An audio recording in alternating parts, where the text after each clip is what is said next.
በበቅሎቹ ተሞክሮ ስላልተሳካ በፈረሱ አፍ መነገር ጀመረ። ይሄንን ለጠቅላይ ሚኒስትር አብይ አህመድ መንግስት ብለህ አይደለም የምታደርገው፣ ለራስህ ብለህ ነው።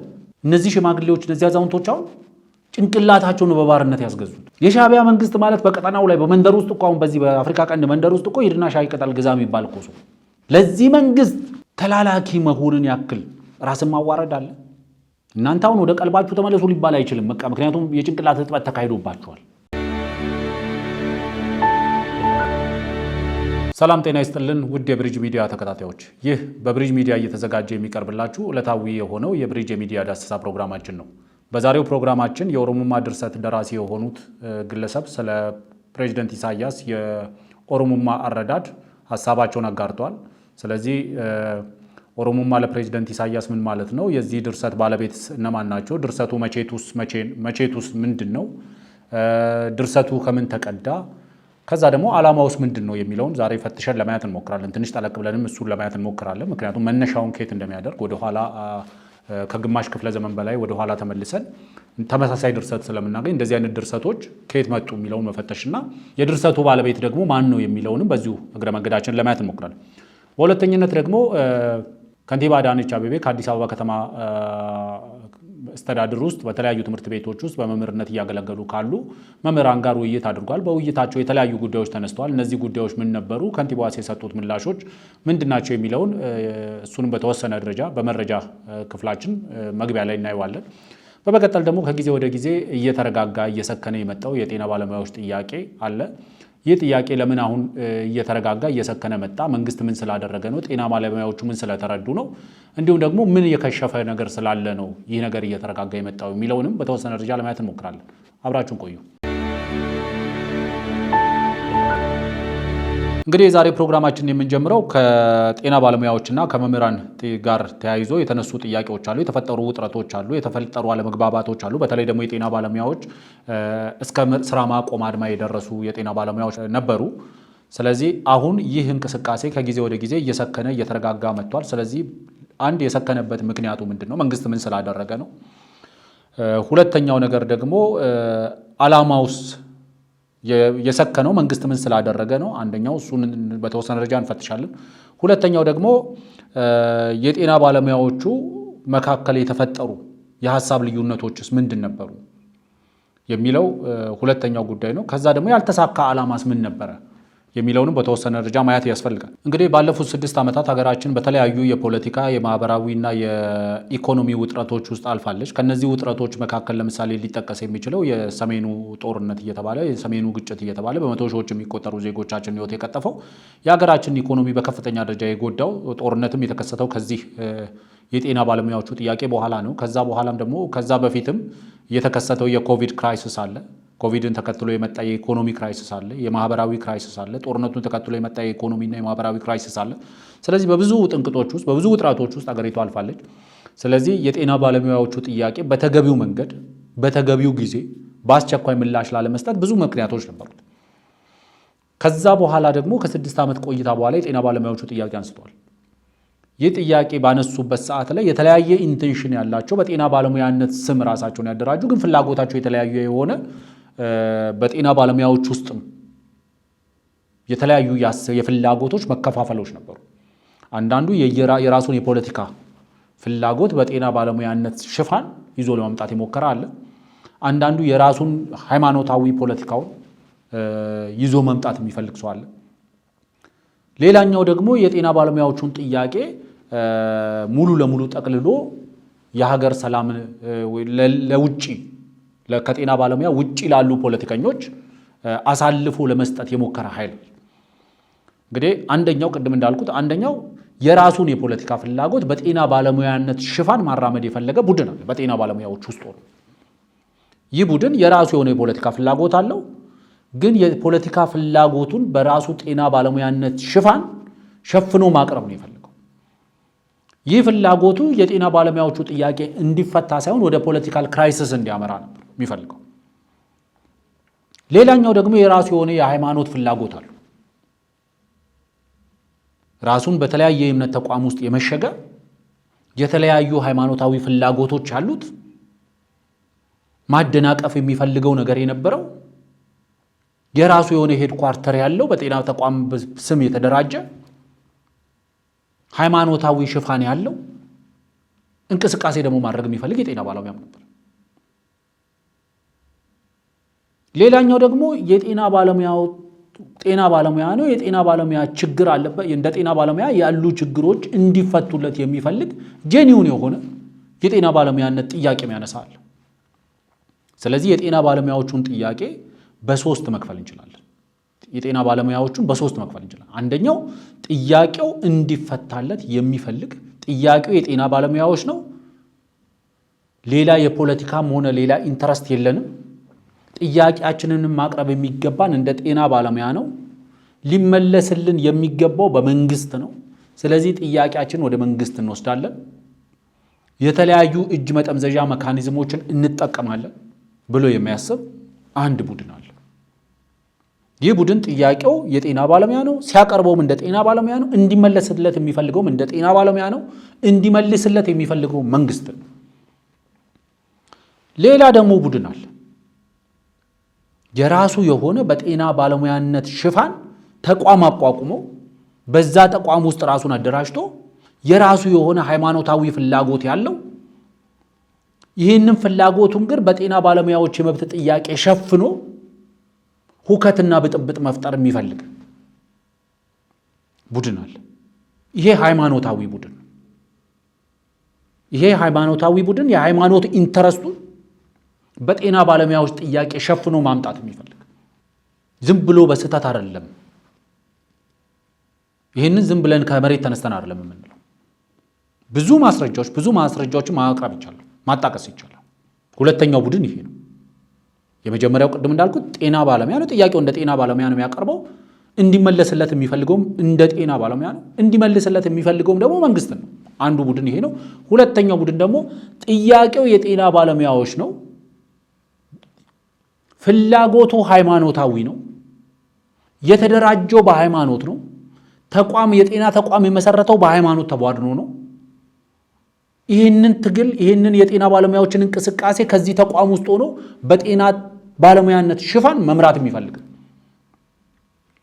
ስለዚህ ሃይማኖታዊ ቡድንም አለ። ራሱን በጤና ባለሙያነት ስም የሸፈነ ሃይማኖታዊ ቡድን አለ።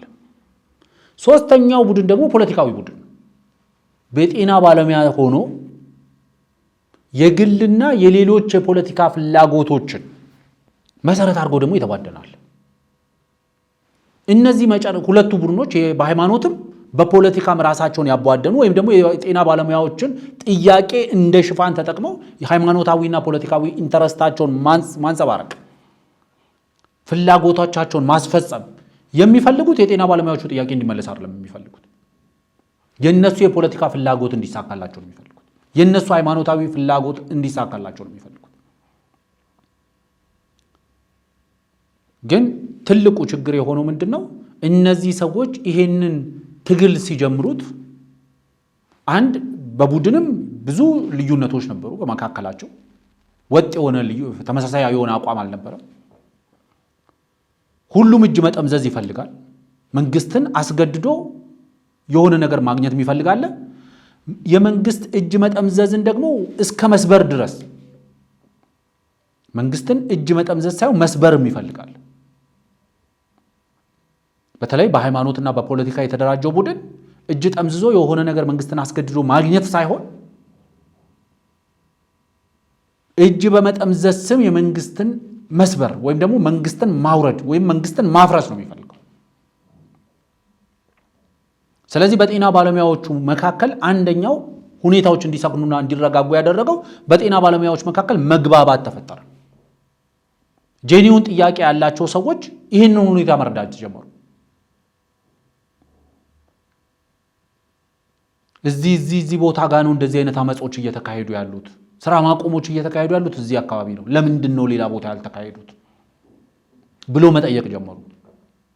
ለምንድን ነው ከዚህ ሆስፒታል ብቻ የሆኑ ሰዎች ዶሚኔት ያደረጉት ብሎ መጠየቅ ጀመሩ።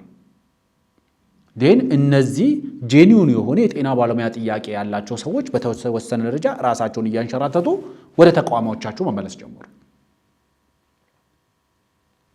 መንግስትም እነዚህ የሃይማኖትም የፖለቲካ ጥያቄም የሌላቸው ግን ጄኒውን የሆነ የጤና ባለሙያነት ጥያቄ ያነሱትን አቅርቦ ለማነጋገር ሙከራ አድርጓል። እነዚህ ሰዎች ወደ ጤና ተቋማቸው እየተመለሱ ነው፣ ወደ ትምህርት ገበታቸው እየተመለሱ ነው። በዚህ ምክንያት አንዱ ሰክኗል። ሁለተኛው የሃይማኖታዊ ፍላጎቶቻቸውን በጤና ባለሙያዎች ሽፋን አቅርበው መንግስት ላይ ጫና አድርገን ጤና ተቋማት በሚያደርጓቸው ጉባኤዎች ላይ ፍላጎቶቻችንን ማስፈጸም እንፈልጋለን ብለው ያደራጁ ኃይሎችም ደግሞ መንግስት ይሄንን ስላወቀ በተቻለ መጠን በጥንቃቄ ነገሩን በመያዙ የፈለጉትን ማግኘት አልቻሉም። ይሄ ሃይማኖታዊ ጥያቄ ይዞ የመጣው ደግሞ ዓላማው ሩቅ አልነበረም።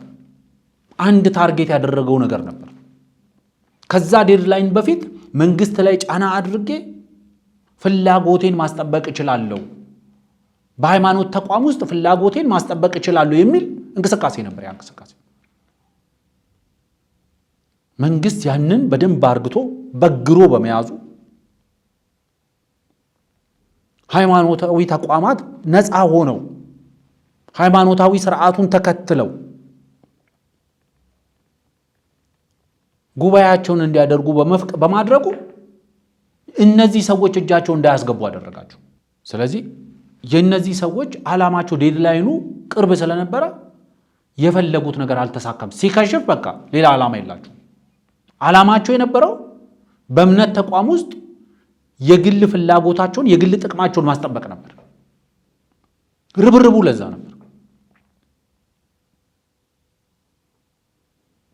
ያ ሳይሳካላቸው ሲቀር ከዚህ በኋላ የሚቀጥሉበት ምክንያት የላቸው። እነዚህም በራሳቸው ደረጃ ተዳከሙ። ሁለተኛው የፖለቲካው ፍላጎቱን በዚህ ውስጥ በጤና ባለሙያዎች ጥያቄ ሸፍኛ ያመጣሉ ያለው ኃይል። ይሄ ኃይል ደግሞ አንዳንዴ ዘመቻ ሲካሄድ ፔሪሸብል የሆኑ ነገሮችን ይዞ አይካሄድም። የጤና ባለሙያዎቹ ጥያቄ ሃይማኖታዊና ፖለቲካዊ ባክግራውንድ ይዘውለት የመጡ ሰዎች ወይም ደግሞ ታርጌት ይዘውለት የመጡ ሰዎች ይዘውት የመጡት የዘመቻ ስንቅ ፔሪሸብል ነበር፣ ረጅም ጊዜ የሚቆይ አልነበረ። በሃይማኖት ራሳቸውን ያደራጁት ቅድም እንዳልኩት መዳረሻቸው አጭር ነበር።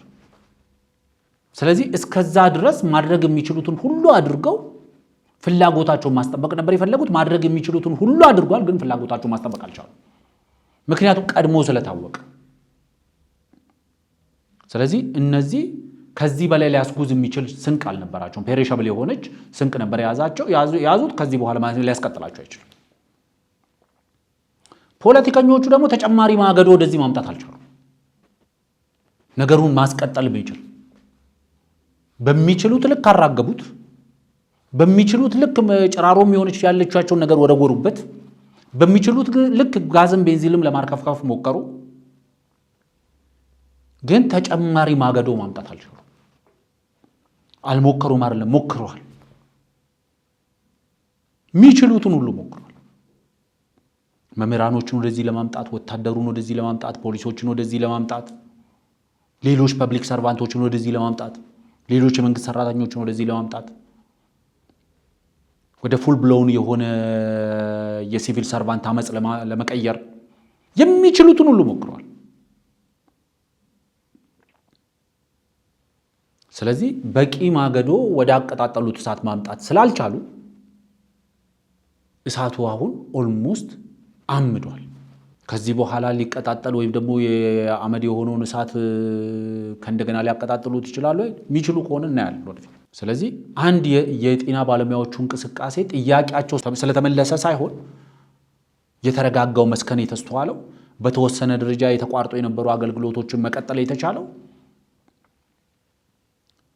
የጤና ባለሙያዎቹን ጥያቄ ይዘው ወደ አደባባይ የወጡና ወደ መንግስት እጅ ጥምዘዛ ውስጥ የመጡ ኃይሎች በተለያየ ምክንያት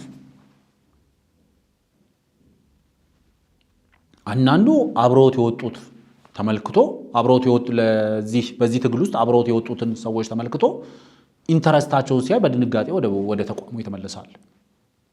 እኔ የወጣሁት ለዚህ አይደለም ብሎ እኔ ወጣሁት የሃይማኖታዊ ወይም ደግሞ የፖለቲካዊ ፍላጎቴን ለማሟላት አይደለም ብሎ ወደ ጤና ተቋሙ ይተመለሳል። ጥያቄን ውስጥ ሆኜ ከመንግስት ጋር ተነጋግሬ ጥያቄን አስመልሳለሁ። ጥያቄው ላይ ልዩነት የለም። ግን ያንን ጥያቄ ተጠቅሞ እንደ ጤና ባለሙያ ማግኘት ያለብኝን ማግኘት አለብኝ የሚልና ያንን ጥያቄ ተጠቅሞ ሃይማኖታዊ ጥቅም፣ ፖለቲካዊ ጥቅም ለማግኘት የሚፈልግ ኃይል መፈጠሩን ሲረዳ ይሄ የመጀመሪያው ግሩፕ ራሱን አግሏል፣ ወደ ጤና ተቋሙ ተመልሷል። አንደኛው ነገር ይሄ ነው መታወቅ ያለበት። የሃይማኖት ራሳቸውን ያደራጁ ሰዎች ተሸንፈው ነው የወጡት። ሲጀምርም ጥያቄያቸው የጤና ባለሙያ የጥቅም የምናምን ጥያቄ አይደለም። በዛ ጥያቄ ሽፋን ነው የመጡት። እነሱ ጥቅማቸውን ማስጠበቅ የሚፈልጉ በጤና ባለሙያነት የሚያገኙትን ጥቅም አይደለም ማስጠበቅ የሚፈልጉት። በጤና ባለሙያነት የተነሳን ጥያቄ ተጠቅመው በሃይማኖት ተቋም ውስጥ የበላይነትን ማስጠበቅ ነው የሚፈልጉት የነበረው። ያ አልተሳካም። ይህንን ስንል ዝም ብለን ከመሬት ተነስተናል። ይሄ የጤና ባለሙያዎች እንቅስቃሴ የትኛው ተቋም ውስጥ ይመራ እንደነበረ ግልጽ መረጃዎች ስላሉ፣ የት ሆስፒታል ውስጥ ምን ሲሰራ እንደነበር በቪዲዮም በተለያየ መንገድ ማግኘት። ስለዚህ ያ ስለከሸፈ ከዚህ በላይ ሊያስጉዝ የሚችልም ስንቅ ስላልነበረው እሱ ኬስ ክሎዝድ ተብሎ ፋይሉ ተዘግቶ ወደ መዝገብ ቤት ተመልሷል። ይግባኝ የለውም። ይግባኝ የሚባል ነገር የለም እዚህ ላይ። ይግባኝ በሌለው ሁኔታ ፋይሉ ተዘግቶ ወደ መዝገብ ቤት ተመልሷል። እነዚህ ፖለቲከኞች እሳቱን በማራገብ ተጠምደው ተጨማሪ ማገዶ መሰብሰብ ላይ ግን ጎበዝ አልነበሩ። እውነት ነው። በጣም በጥሩ ሁኔታ ናሬት ማድረግ ችለው ነበር። በጥሩ ሁኔታ ማንገጫገጭ ሞክረው ነበር። ግን እሳቱን በማራገብ ላይ ሲጠመዱ ማገዶ እንደሚያስፈልግ ዘንግተውት ነበር። ስለዚህ ከረፈደ በኋላ ማገዶ ፍለጋ ቢወጡም በቂ ማገዶ ማግኘት አልቻሉም። ስለዚህ እሳቱን ማስቀጠል አልቻሉም። ይሄ ማለት ግን ተጨማሪ እሳት ወደፊት አያቀጣጥሉም ማለት አይደለም። ተጨማሪ እሳት እንዳይፈጠር መንግስት የራሱን እርምጃ መውሰድ አለበት። ብዙ ጊዜ የሰደድ እሳት ጫካ ውስጥ ሲነሳ፣ የሆነ ደን ውስጥ እሳት ሲነሳ የሚደረገው እንዴት ነው? በአንድ በኩል እሳቱን ኮንትሮል የማድረግ ሜካኒዝም ተብሎ የሚወሰደው ከፊት ለፊት ሄዶ ለእሳቱ ማገዶ የሚሆነውን አካል ከፊት ለፊት መቁረጥ፣ ቀደም ብሎ ከፊት ለፊት ማገዶ ሊሆን የሚችለውን መቁረጥ። ከዛ በኋላ በዚህ ያለው እሳት በማገዶ ጦጥ ይጠፋል። ስለዚህ ፍሮም ዴይ ዋን ሪከመንድ ያደረግነው ይሄንን ነበር።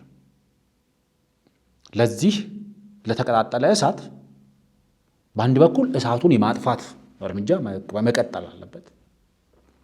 ከዚህ እርምጃ መካከል አንደኛው ወደ አዳራሽ ነገሩን ማስገባት ነው። ከጤና ባለሙያዎች ጄኒውን የሆነ የጤና ባለሙያነት ጥያቄ እያነሱ ካሉ አካላት ጋር መነጋገር ነው። ተነጋግሮ መፍትሄ ላይ መድረስ ነው። መፍትሄዎችን መተግበር ነው። ስለዚህ ጥያቄውን ወደ አዳራሽ አስገቡት። አንደኛው እሳቱን የማጥፋት መንገዱ ይሄ ነው። ሁለተኛውስ ለዚህ እሳት ተጨማሪ ማገዶ ሊሆኑ ይችላሉ የሚባሉ የተለያዩ የሙያ ማህበራትን በዚህ እሳት ውስጥ አውቆም ሳያውቁ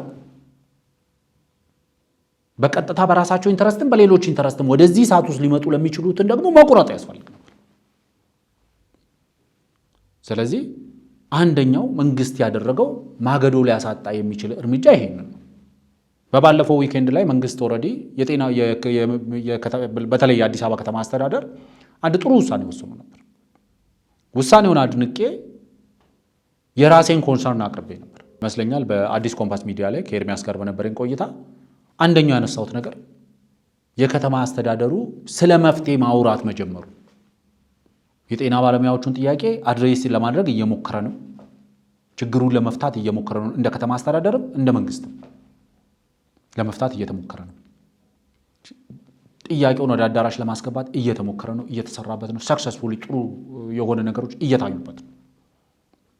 ኢንዲ አደር ወይ ደግሞ ጥያቄው ከመነሳቱ በፊት ሌሎችም የሙያ ማህበራት ተነስተው ሌሎች ፐብሊክ ሰርቫንቶች ተነስተው ወደዚህ ሁኔታ ውስጥ ከመምጣታቸው በፊት መንግስት አድሬስ ሊያደርጋቸው ይገባል የሚል ሪኮመንዴሽን ባስቀመጥነው መሰረት የአዲስ አበባ ከተማ አስተዳደር የተለያዩ ስብሰባዎችን እያደረገ ነው፣ ህዝባዊ ስብሰባዎችን። አንደኛው በማገዶነት ለመጠቀም የተሞከረው የንግዱ ማህበረሰብ ነው። አንድ አቶ ጀዋር መሐመድ ይመስሉኛል በቴሌግራም ገጻቸው ላይ ያጋሩት አንድ ጽሁፍ ነበረ።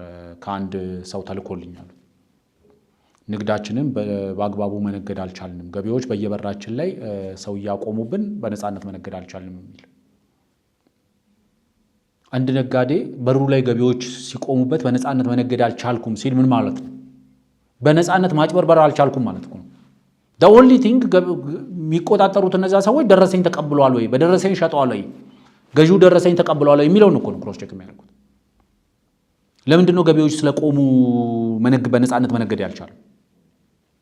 ምን ወንጀል ስለሚሰራ ብሎ መጠየቅ ያስፈልግ። ዋናው ነገር ማራገብ ያራገቡት የነበረውን እሳት የንግዱ ማህበረሰብን ጎትቶ እዚህ እሳት ውስጥ ለማምጣት መምህራኖችን ጎትቶ ወደዚህ ማህበረሰብ እሳት ውስጥ ለማምጣት ሙከራ አድርጓል። ፖሊሶችን ጎትቶ ወደዚህ እሳት ውስጥ ለማምጣት ፖሊሶችንም ጎትቶ ወደዚህ እሳት ውስጥ ለማምጣት የመከላከያ ሰራዊት አባላትን ወደዚህ እሳት ውስጥ ለማምጣት በተለይ ለኔ አሁን ለምሳሌ ፖሊሶችንና የመከላከያ ሰራዊቱን ጎትቶ እዚህ እሳት ውስጥ ለማምጣት ያደረጉት ሙከራ በአንድ በኩል how much እነዚህ ሰዎች በምን ያህል irresponsible እንደሆኑ ነው የሚያሳየው።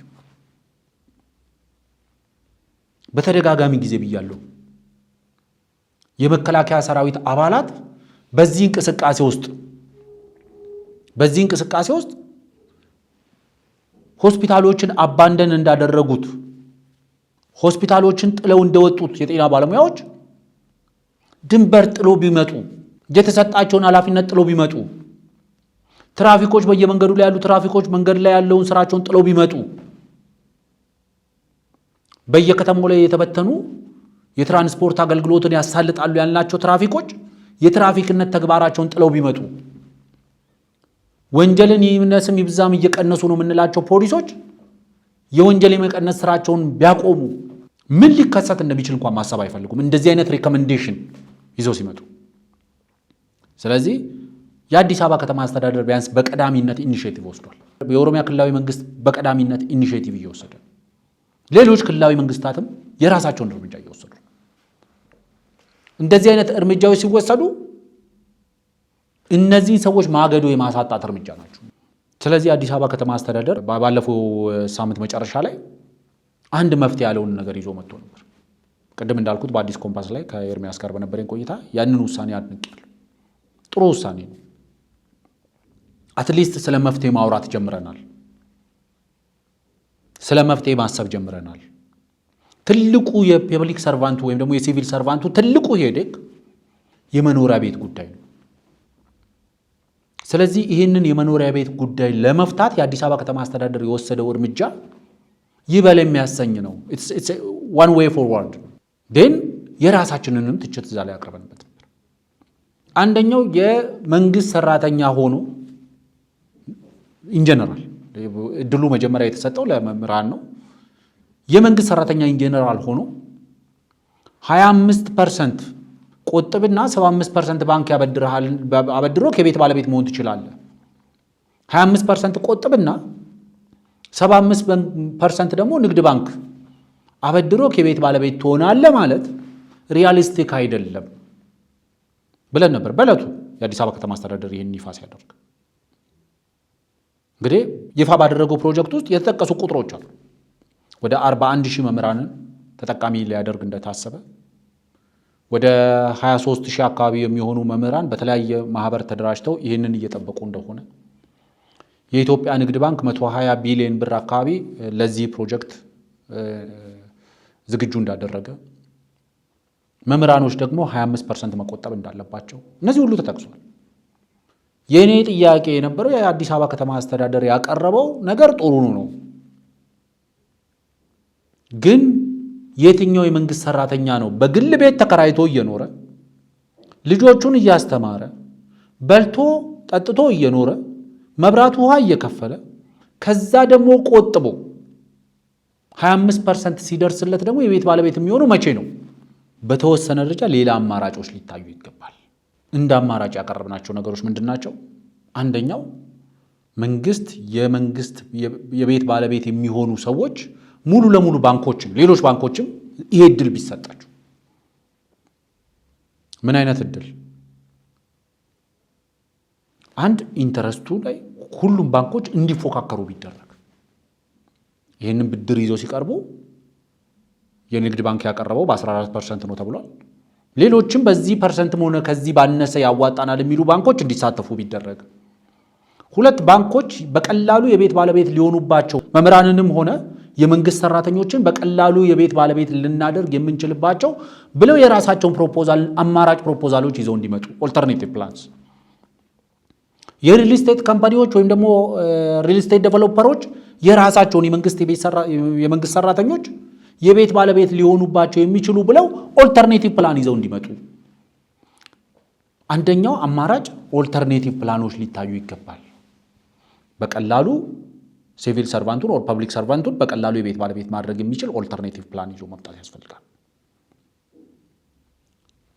ሁለተኛው በኢንተረስት ቤዝድ ደግሞ ባንክ ቱ ባንክ ኮምፒት መደራረግ አለባቸው። ኮምፒቲሽን ሁልጊዜም ለተጠቃሚዎች ጥሩ እንትን ያመጣል። ኮምፒት ማድረግ ይኖርባቸዋል። ሌላኛው ደግሞ የቤቱን ጉዳይ በተመለከተ 75% ብቻ ሳይሆን ከዛም በላይ ከፍ ማድረግ።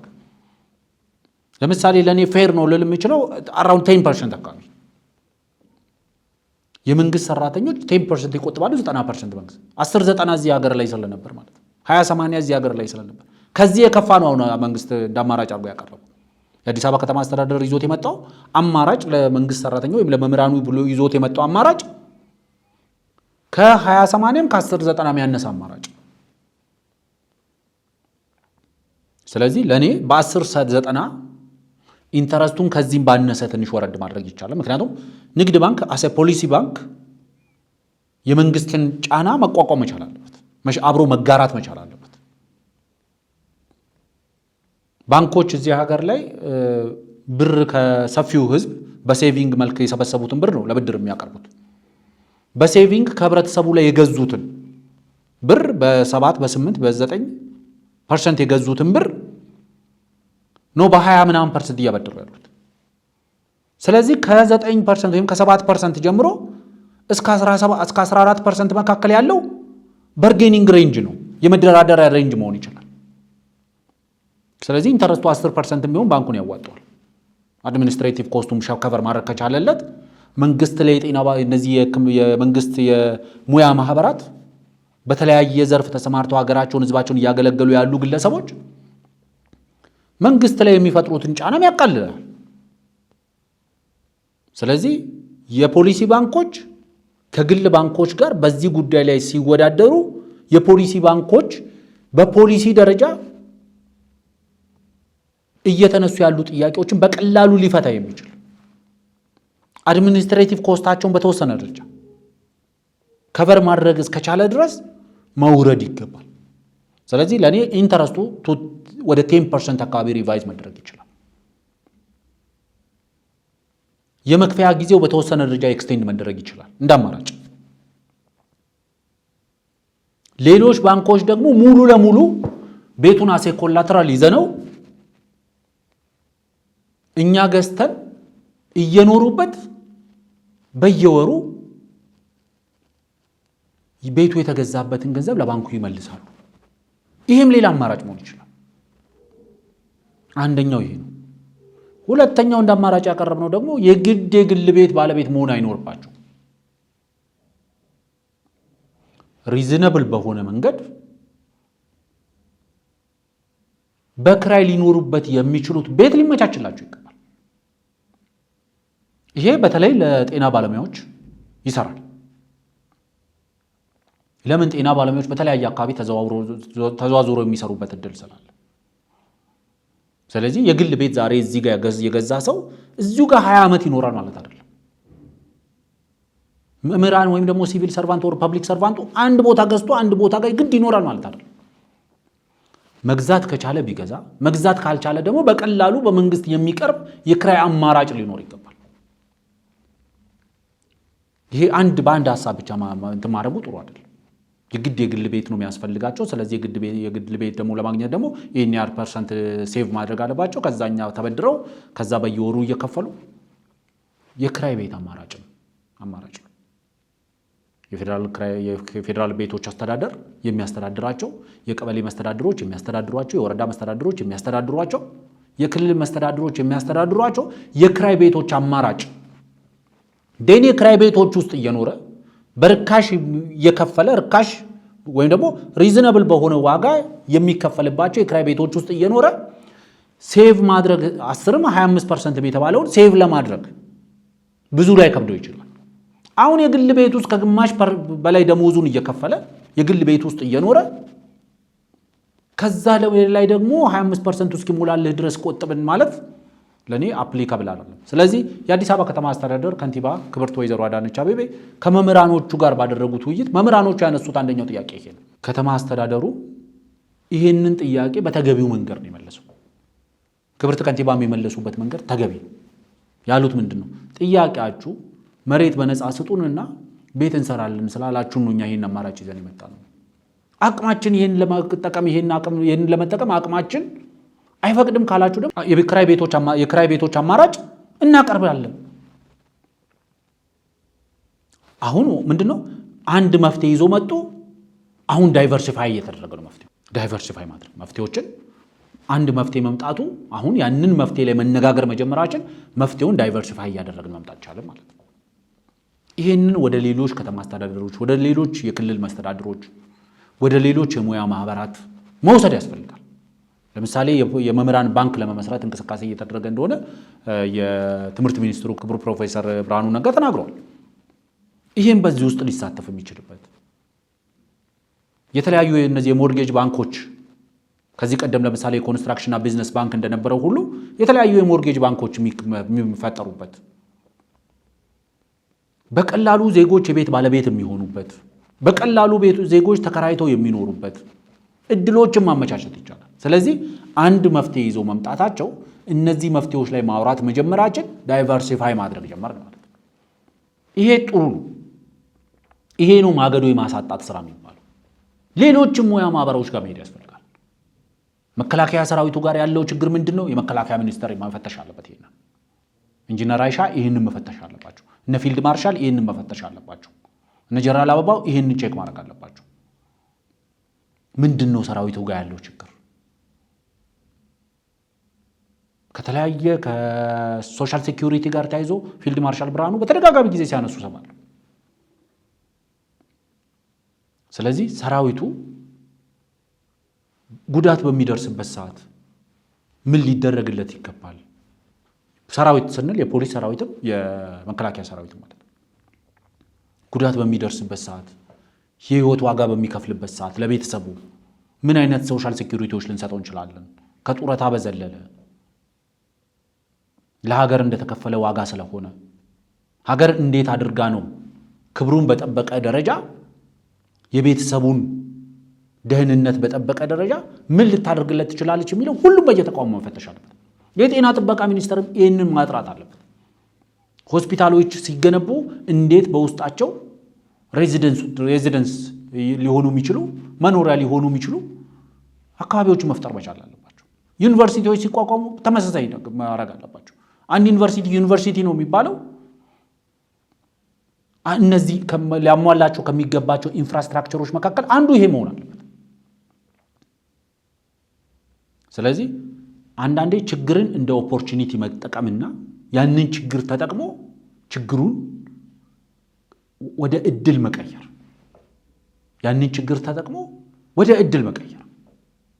ምንድነው እድሉ? ተቋሞቻችንን ማጠናከር፣ ችግር ፈቺ የሆኑ የመፍትሄ ሐሳቦችን ማቅረብ፣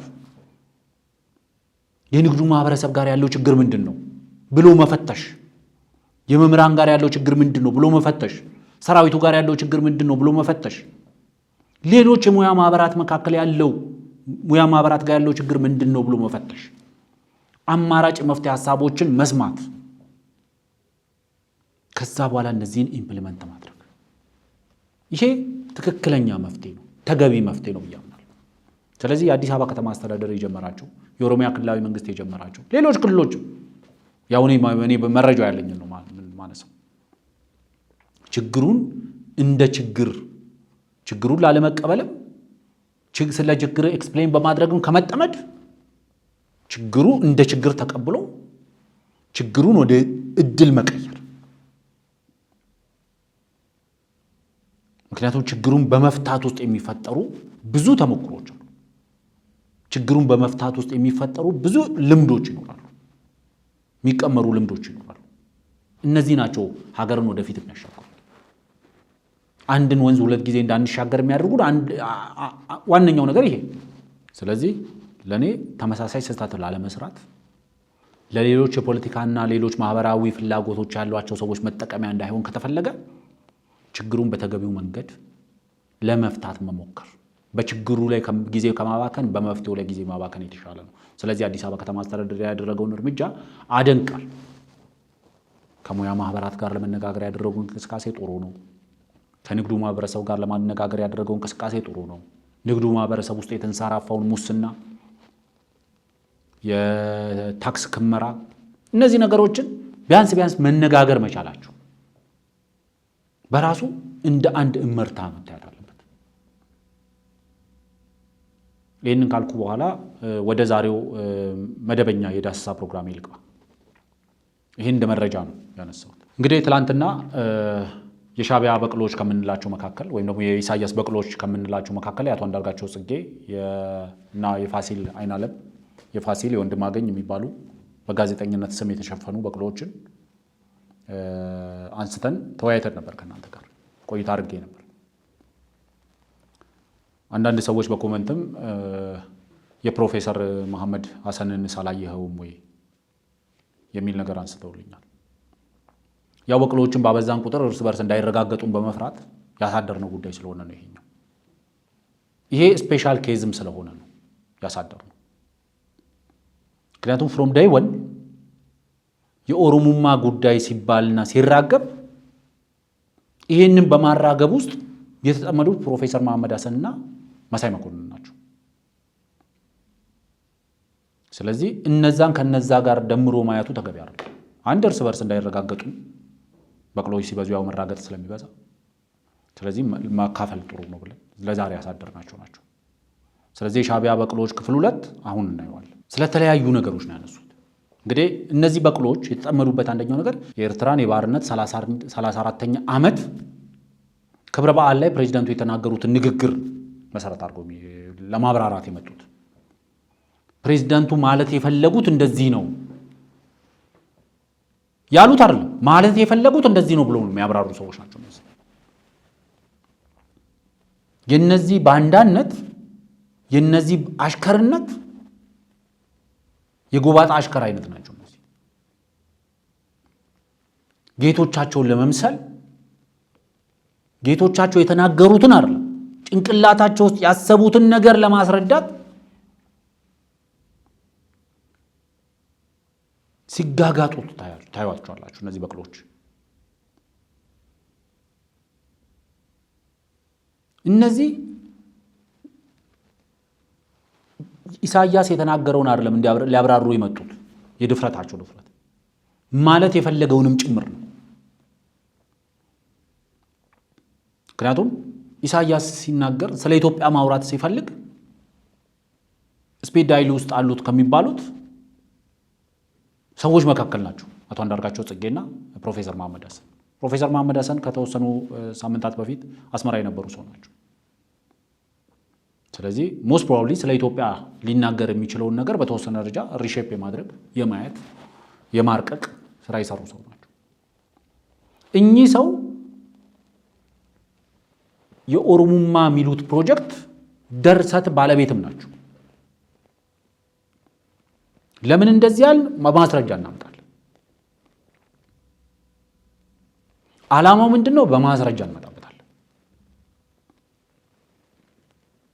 ግን ብዙ ነገር ስላነሱ ያነሷቸውን አንኳር ነገሮች እናንሳና ከዛ በኋላ ስለ ኦሮሙማ እኚህ ሰዎች ምንድነው እያሉ ነው ያሉት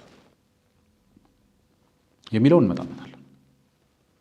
አንደኛው ፕሮፌሰር መሐመድ ያነሱት ነገር የጠቅላይ ሚኒስትር አብይ አህመድ መንግስት ወደ ስልጣን ሲመጣ ይዞት የመጣው የለውጥ እሳቤ ጥሩ እንደነበር፣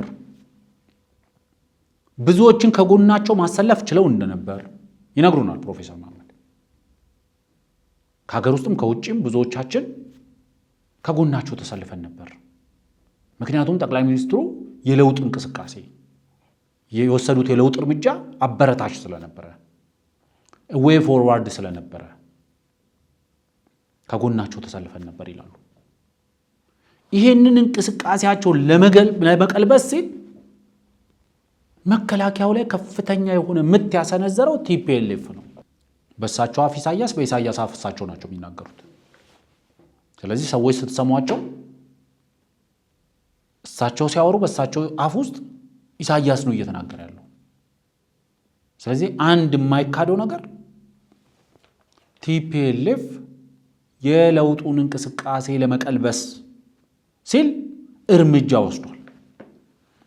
አንድ መካድ የሌለበት ነገር ይሄ ነው። ጥቃት ሰንዝሯል።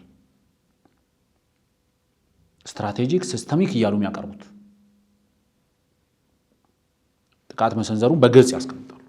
እንግዲህ ዋናው ትልቁ ነገራቸው እኚህ ሰው ቲፒኤልኤፍ ያንን ጥቃት ሲሰነዝር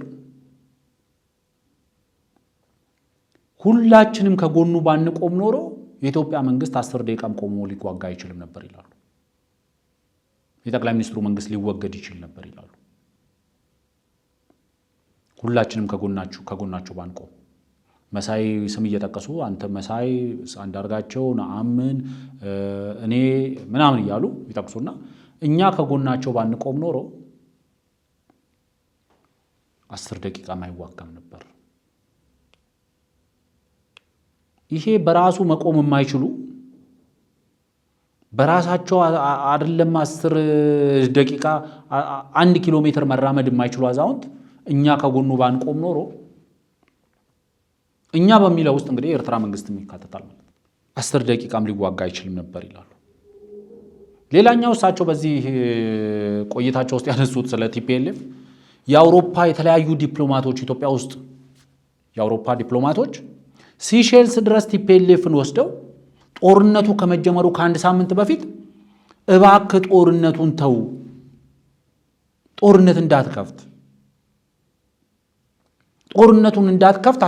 10 ቢሊዮን ዩሮ እንስጥህ ብለውት ነበር። ማለት አንዳንዴ አድማጮቻቸውን በራሳቸው ጭንቅላት ልክ ያስባሉ ማለት ነው። ሰው እንግዲህ ይሄንን የነገሩኝ በዛ ጠረጴዛ ላይ የነበሩ ዲፕሎማት ናቸው። የአውሮፓ ህብረት ቲፒኤልኤፍን ጦርነት እንዳትጀምር እኛ ማርሻል ፕላን አዘጋጅተን 10 ቢሊዮን ዶላር እንሰጣለን አሉት ይላሉ። ኖቦር እንቅስቃሴን መርተናል፣ ከመንግስት ጎን ቆመን ኖሞር እንቅስቃሴን ስንመራ ነበር ያሉ ሰው የአውሮፓ ህብረት ጦርነቱ እንዳይካሄድ በዲፕሎማቶቹ በኩል 10 ቢሊዮን ዩሮ አቅርቦለት ነበር። ጦርነቱን ተውና 10 ቢሊዮን ዶላር እንስጥ፣ 10 ቢሊዮን ዩሮ እንስጥ ብለውት ነበር። ስለዚህ የአውሮፓ ህብረት ቱ ዲስ ኤክስቴንት ሄዶ ጦርነቱ እንዳይካሄድ ሞክሯል ማለት ነው የሚነግሩ። ቲፒኤልኤፎች ግን አይደለም ከኢትዮጵያ መንግስት ከኤርትራ መንግስትም ጋር በአንድ ጊዜ መዋጋት እንችላለን፣ በቂ አርሚ ዴቨሎፕ አድርገናል፣ በቂ ሚኒሻ አዘጋጅተናል፣ ታጣቂ በቂ ትጥቃለን ብለው በስዬ አብርሃ በኩል ወጥተው ሲደሰኩሩ ነበር ይላሉ። ይሄን አሁን እንዴት አድርጎ ማመን ነው የሚቻለው? ጦርነት ውስጥ እንዳይገባ የአውሮፓ ህብረት ለቲፒኤልኤፍ 10 ቢሊዮን ዩሮ ሰጥቶት ቲፒኤልኤፍ እምቢ ብሎ ነው ወደ ጦርነት የገባው የሚባል ነገር ማመንም አይቻልም። አንዳንድ የሚታመን ነገር ይዛችሁ ነው። 10 ቢሊዮን ዩሮ ማለት እኮ የኢትዮጵያ መንግስት ከአይኤምኤፍ እኮ ከወርልድ ባንክ ከምናምን እኮ አገኛለሁ ብሎ አሁን ትልቅ የኢኮኖሚ ሪፎርም ውስጥ የገባበት አንደኛው ምክንያት እኮ 10 ቢሊዮን ዩሮ አይደርስም። አንዳንዴ ቁጥሩን አትድፈሩት። ይሄ በድንቁርናና በመሀይም ድፍረት የምትጠሩት ቁጥር ውሸታችሁን ያጋልጣል።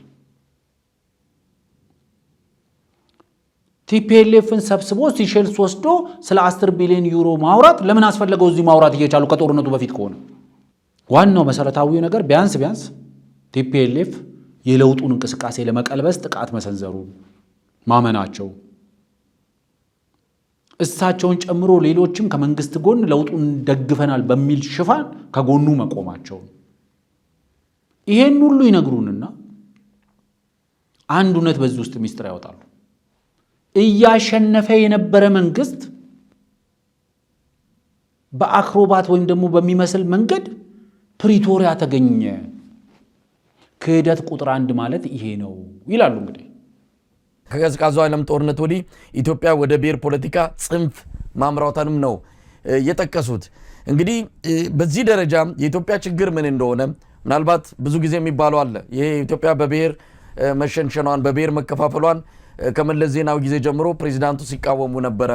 ኢትዮጵያ በዚህ በጎሳና በብሔር ፖለቲካ ህገ መንግስት መመራቷ የበለጠ አደጋ ነው ለሀገሪቱም ብቻ ሳይሆን ለቀጠናውም ለአፍሪካውም ቀንድ አደገኛ ነው የሚል አስተያየት እንደሰጡም በወቅቱ ተነግሯል። ለማንኛውም በዚህ ንግግራቸው የፊት ለፊት ግጭት ውስጥ ሊገቡ ከጫፍ መድረሳቸውን ነው ያየ ነው። እስካሁን ድረስ ከአብይ አህመድ አገዛዝ በኩል በሳቸው ንግግር ዙሪያ ምላሽ ወይም ማብራሪያም የሆነ አቋም መያዙንም ያወቅነው ነገር የለም። በመጀመሪያ ደረጃ አብይ ስልጣን ላይ ከመጣ በኋላ የነበረው ኃይለኛ ቅጥረኛና አብይንም ኢትዮጵያ ውስጥም የመጣውን ስርዓት ቀልብሶ እንደገና ስልጣኑን መያዝ የፈለገው ቲፒኤልኤፍ ነበር። በዛ ሂደት ላይ ሁላችንም ዩናይትድ ፍሮንት አድርገናል። ከዶክተር አብይ ጋር ቆመናል። ለኤርትራም ጦሩም መንግስቱም ከዶክተር አብይ ላይ ቆሟል። አብሮ ባይቆም ኖሮ አብይ 10 ደቂቃ አዲስ አበባ ውስጥ መኖር አይችልም ነበር። ወያኔ አዲስ አበባ ገብቶ እሱንም አፍንጫውን ብሎ ስልጣኑን ይረከብ ነበር። ይሄ የመጀመሪያው ሂደት ነው። 2 ዓመት ከምናምን እስከ 3 ዓመት የወሰደው ሂደት ነው።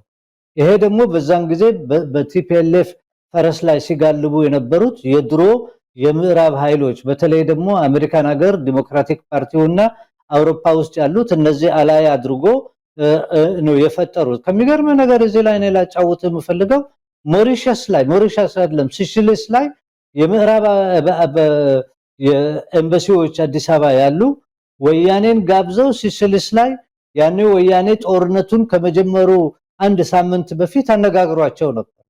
ካስቀመጡላቸው ጥያቄዎች አንዱ እኛ ማርሻል ፕላን እናደርግላቸዋለን፣ ገንዘብም እንሰጣቸዋለን፣ ጦርነት አታድርጉ፣ ያላችሁን አቅምን አታማጥጡ፣ ዝም ብላችሁ እዛ ተቀመጡ ምናምን ብለው ለምኗቸው ነበር። እኔ በጣም ቅርብ እዛ ስብሰባ ላይ የነበረ አምባሳደር ነው የነገረኝ፣ ስም ሊጠቅስ ስለማልፈልግ ነው። $10 ቢሊዮን 10 ቢሊዮን ዩሮ እንሰጣቸዋለን ነው ያሏቸው። ወያኔ ግን ከመስከሩ የተነሳና ራሱን አቅሙንና ምኑን አለማወቁ የሚመጣበትን እንትን አለማወቁ 2 ጦርነት በአንድ ጊዜ እናዘጋጀለን ብሎ 2ቱንም ጦርነት እናሸንፋለን ብሎ የገቡ ሰዎች ናቸው። ለዛ ምሳሌ የሚሆነው የስዬ አብርሃ ኢንተርቪው ነው። በትግራይ ቴሌቪዥን ላይ የሰጠው ኢንተርቪው ቁልጭ አድርጎ አስቀምጧል። እኛ አለ 2 ጦርነት በአንድ ጊዜ ማድረግ እንችላለን። 2ቱንም ጦርነት የምናደርገው ወደ አዲስ አበባ ማርች እናደርጋለን፣ ኤርትራ ውስጥ ያለውንም ስርዓት መገልበጥ እንችላለን። እንዳውም ምን አለ ኤርትራ ውስጥ ያለው ሽማግሌ ፕሬዝዳንቱም ሽማግሌ ያለው ህብረተሰብ ሽማግሌና አሮጊቶች ብቻ ነው፣ በቀላሉ አስመራን መያዝ እንችላለን ብሎ በቴሌቪዥን ደንፍቶ የተናገረ ሰው ነው። ይሄም ያሳይ ምን ያህል ስለ ኤርትራ ያለው ኢንፎርሜሽን በጣም ዝቅተኛና ኢንፎርሜሽን እንደሌለው ነው። በዛ በመነሳት ነው በዛን ጊዜ እንዳውም 32000 የፌደራል ጦር ትግራይ ውስጥ ነው የነበረው። ከዛ 32000 10000 ትግርኛ ተናጋሪዎች ነበሩ መሳይ። እነዚህ 10000 ተጠቃለው ከወያኔ ጋር ይገቡና ከቲፒኤልኤፍ ጋር ይገቡና ለዛውም 250000 ደግሞ ሚሊሻ አሰልጥነው ነበር። ያንን እዛ የነበረውን ጦር ጭጭ አደረግነው ብሎ የተናገረው እኮ ነፍሱን ይማረውና ሴኩሪቲ ነው። እነዛውም በቴሌቪዥን ወጥቶ ነው የተናገረው። ፕሪኤምፕቲቭ አክሽን ወስደናል። በዚህ አላያንስ ውስጥ ሁላችን ነው የነበረውን ስርዓት እንዳይፈርስ ኢትዮጵያ ውስጥ የመጣውን ለውጥ መኖር አለበት፣ ይሄ ለውጥ ትክክል ነው፣ ወደፊትም መራመድ አለበት በሚል ዩናይትድ ፍሮንት አድርገን አንተም እኔም እንደርጋቸውም እንናምንም ኖሞሩ ሙሉም ሁሉ ሞቢላይዝ ተደርጎ ነው ከዶክተር አብይ ጋር አብረን የቆም ነው። ይሄ የነበረው የመጀመሪያው ስቴጅ ነው።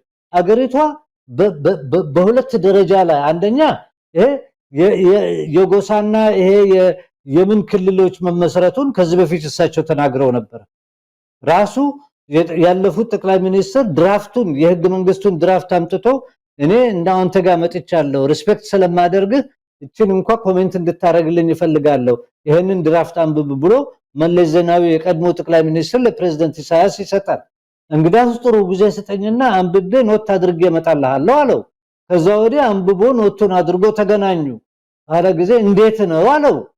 ይሄ ለኢትዮጵያ የሚጠቅም ህገ መንግስት አይደለም። ይሄንን ሁሉ ነገር ካሉ በኋላ ለውጡን ለመቀልበስ ቲፒኤልኤፍ እንግዲህ ቪዲዮ ላይ እንደተመለከታችሁት ለውጡን ለመቀልበስ ቲፒኤልኤፍ ይሄን ሁሉ አድርጓል። ቲፒኤልኤፍ የጦርነት እንቅስቃሴ እንዳያደርግ 10 ቢሊዮን ዩሮ ኦፈር ተደርጎ ነበር። ይሄን ሁሉ እምቢ ብሎ ወደ ጦርነት ገብቷል።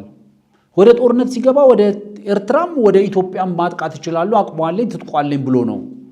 የማይመስል ነገር ለሚስታት ትንገር የሚባለው ማለት ነው። አንዳንዴ በዚህ የድንቁርና ማህበር ውስጥ ያሉ ሰዎች አብዛኛው ችግራቸው ቁጥር ሲደፍሩ ይህንን ይሉና ሲቀጥሉ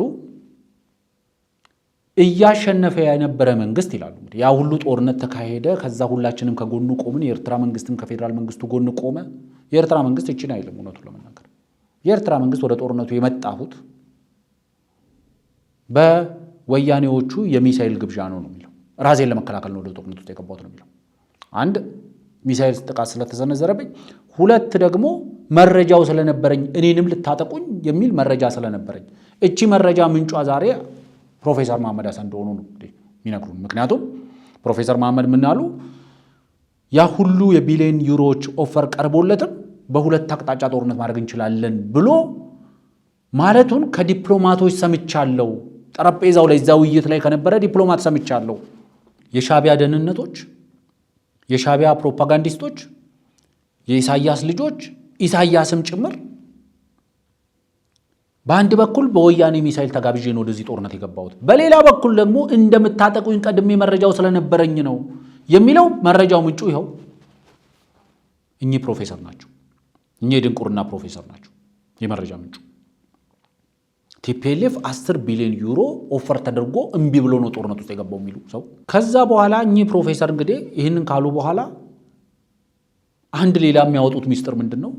ብዙ ጊዜ እኛ በሻቢያ መንግስትና በጠቅላይ ሚኒስትር አብይ አህመድ መንግስት መካከል ያለው ልዩነት የመጀመሪያ ልዩነቱ ምንጩ ፕሪቶሪያ ነው ስንል በምክንያት ነበር፣ በማስረጃ ስለማቅረብ ስለሚቻል።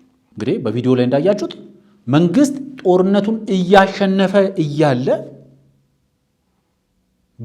በፊሽካ ተከርብቶ ወደ ፕሪቶሪያ ተገኘ ይላሉ። ይህንን እንደ ክህደት ይወስዱታል።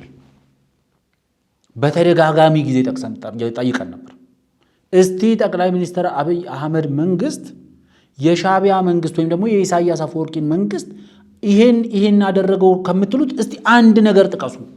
የረባ ይሄን ስላደረገው ነው አሁን እዚህ ደረጃ የመጣ ነው የምትሉት አንድ ነገር ጥቀሱ።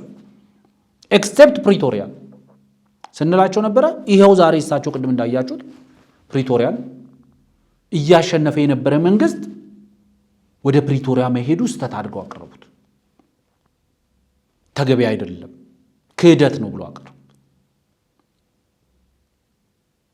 ፕሪቶሪያ የተሄደበት ምክንያት ያ ግጭት ውስጥ የተገባው ግዛት ለማስመለስም አይደለም፣ የፖለቲካ እጥበትም ለመፈጸም አይደለም። የፌዴራል መንግስቱ ህግና ስርዓት ለማስከበር ነው የሄደው። ስለዚህ ህግና ስርዓትን ለማስከበር የሄደ ኃይል ህግና ስርዓት ለማስከበር ከጦርነት በመለስ ያለ አማራጭ በስምምነት ማግኘት የሚችል ከሆነ በድርድር ማግኘት የሚችል ከሆነ ያችን እድል መጠቀም ተገቢ ስለሆነ ወደ ፕሪቶሪያ የተሄደው። አይ የፖለቲካ ላውንደሪ መስራት ፍላጎቴን ይዤ ነው የገባሁት የሚል ኃይል ካለ እሱ የራሱ ኢንተረስት አለው። ከፌዴራል መንግስቱ ጎን በመቆም የተሸፈነ የግል ኢንተረስት አለ። የፖለቲካ እጥበት መፈጸም፣ የትግራይን ህዝብ ዲቲፒኤልኤፍ ያደርጋሉ ብሎ መግባት፣ ከዚህ በፊት እንዳልኩት ዲናዚፊኬሽን እንደነበረው፣ ዲባዚፊኬሽን እንደነበረው፣ ዲናዚፊኬሽን ጀርመን ውስጥ እንደነበረው፣ ዲባዚፊኬሽን ኢራቅ ውስጥ እንደነበረው የባዝ ፓርቲ አባል የነበሩ ሰዎችን ዲባዚፋይ የማድረግ፣ የናዚ ፓርቲ አባል የነበሩትን ዲናዚፋይ የማድረግ መሰል እንቅስቃሴ በትግራይ ውስጥ መፈጸም ዲወያኒፊኬሽንም ይሁን ዲቲፒኤልኤፊኬሽንም ይሁን በትግራይ ህዝብ ላይ የመፈጸም ኢንተረስቱን በፌዴራል መንግስቱ ጎን በመቆም ሸፍኖ የመጣ ኃይል አለ። ሌላም ኃይል አለ፣ የግዛት ጥያቄን ይዞ የመጣ ኃይል። ይሄ ኃይልም ፌዴራል መንግስቱ ወደ ፕሪቶሪያ ሲሄድ ፌዴራል መንግስቱ ወደዛ ጦርነት ውስጥ ተገዶ የገባበት ምክንያት ህግና ስርዓት ለማስከበር ነው።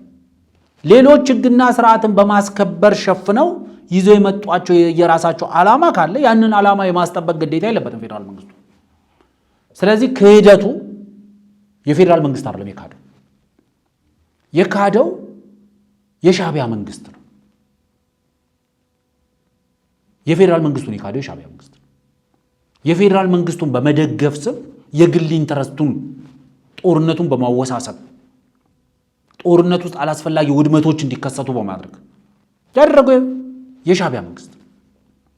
ስለዚህ ክህደት ቁጥር 1 ያ ነው። ክህደት ቁጥር 1 የግል ፍላጎትን በጋራ ፍላጎት ሸፍኖ ይዞ ወደ ጦርነት ውስጥ መምጣት፣ ያ ክህደት ቁጥር 1 ነው። ፍሮም ዴይ ዋን ነው የሻዕቢያ መንግስት የካደው። ያ ክህደቱ ነው ፕሪቶሪያ ላይ የተጋለጠው። ፕሪቶሪያ ሰላም ያመጣልኛል፣ ፕሪቶሪያ እልቂት ያስቆምልናል፣ በፕሪቶሪያ ህግና ስርዓት የማስከበር ፍላጎቴን አሳካለሁ የሚል የፌዴራል መንግስትን አቋም በክህደት ሲፈርጅ ያኔ ነው ፍሮም ዴይ ዋን የሰራው ክህደት የተጋለጠ። ፕሪቶሪያን ብቻ አይደለም እኚህ ሰውዬ በክህደት የሚጠቅሱት። ከዛ ጦርነቱን ያሸንፎ እንትን ካለ በኋላ ከዩኤኢ ጋር ግንኙነት ፈጠረ ይላሉ። እንዴ አንዳንዴ እንደው አላውቅም ረሳውት ማለት ማንን ገደለ? አላውቅም ረሳውት እኮ ማንን ገደለ? እውነቱን ለመናገር ዩኤኢ እኮ የጠቅላይ ሚኒስትር አብይ አህመድ መንግስት 4 ኪሎ በገባ ማግስት እኮ ከጎኑ የቆመች እስካሁን አብራው ያለች በብዙ ፈተና ውስጥ የተፈተነች በብዙ ጫናዎች ውስጥ ያለፈች ሀገር ነች። ሻዕቢያ ከጠቅላይ ሚኒስትር አብይ አህመድ መንግስት ጋር ቆሞ በትግራይ ጦርነት ውስጥ ሲሳተፍ ዩኤኢ እኮ ነበረች ከጠቅላይ ሚኒስትር አብይ አህመድ ጎን። ዩኤኢ ወደ ኢትዮጵያ የመጣችው ከፕሪቶሪያ በኋላ አድርጎ ማቅረብ ቅጥፈት ነው፣ ውሸት ነው። ዩኤኢ ወደዚህ ጦርነት ውስጥ መምጣቷን ዩኤኢ በዚህ ጦርነት ውስጥ ድጋፍ ማድረጓን የሚነግሩን ሰዎች በተመሳሳይ አፍ ላይ ደግሞ ይመጡና ዩኤኢ ከፕሪቶሪያ በኋላ ነው የመጣችው ይላሉ። ዩኤኢ ፍሮም ዴይ ዋን ከጠቅላይ ሚኒስትር አብይ አህመድ ጎን ቆማለች። ጠቅላይ ሚኒስትሩ ባዶ ካዝና ተረከብኩ ባሉበት ሰዓት ላይ 3 ቢሊዮን ዩሮ እኮ 3 ቢሊዮን ዶላር እኮ ለኢትዮጵያ መንግስት ያቀረበችው ዩኤኢ ነች። በተለያየ ጊዜ ከኢትዮጵያ መንግስት ጎን መቆሟ ዋጋ በሚያስከፍልበት ሰዓትም ጭምር ለተለያዩ ዓለም አቀፍ ጫናዎች በምትዳረግበትም ሰዓት ጭምር ወዳጅነቷን አስጠብቃ የቀጠለች ሀገር ነች። የራሷ ኢንተረስት ሊኖራት ይችላል። ብዙ ጊዜ በዲፕሎማሲ በፖለቲካ ውስጥ ቋሚ ወዳጅ ቋሚ ጠላት የሚባል ነገር የለም። ግን ቋሚ ኢንተረስት አለ የሚባለው ለዚህ ነው። ቋሚ ኢንተረስት እስካለ ድረስ ዩኤኢ ከኢትዮጵያ ኢትዮጵያ ከዩኤኢ የምትፈልገው ነገር እስካለ ድረስ ግንኙነትን ማስቀጠል ይቻላል። ባላንሱን አስጠብቆ መሄድ ከተቻለ። ለዚህ ነው ከግብፅም ጋር በቋሚ ጠላትና በቋሚ ወዳጅነት ደረጃ መፈራረጃ አይጠበቅብንም። ቋሚ ጥቅም አለን፣ ቋሚ ኢንተረስት አለን። ግብፅ እኛ እንድጠብቅላት የምትፈልገው ኢንተረስት አለ፣ እኛም ግብፅ እንድጠብቅልን የምንፈልገው ኢንተረስት አለ። ስለ ወዳጅነት ስለ ጠላትነቱን ተውና በቋሚ ጥቅሞቻችን ላይ እንነጋገር። በተደጋጋሚ ጊዜ በብሪጅ ዲፕሎማሲ ላይ የምንሰራቸው ስራዎች አንደኛው ይሄ ነው። ትኩረት የሚያደርገው ይሄ ነው፣ እዚህ ላይ ነው። የጋራ ወዳጅ የጋራ ጠላት፣ የቋሚ ጠላት ቋሚ ወዳጅ የሚባል ነገር ላይኖር ይችላል። ቋሚ ጥቅም ግን አለ።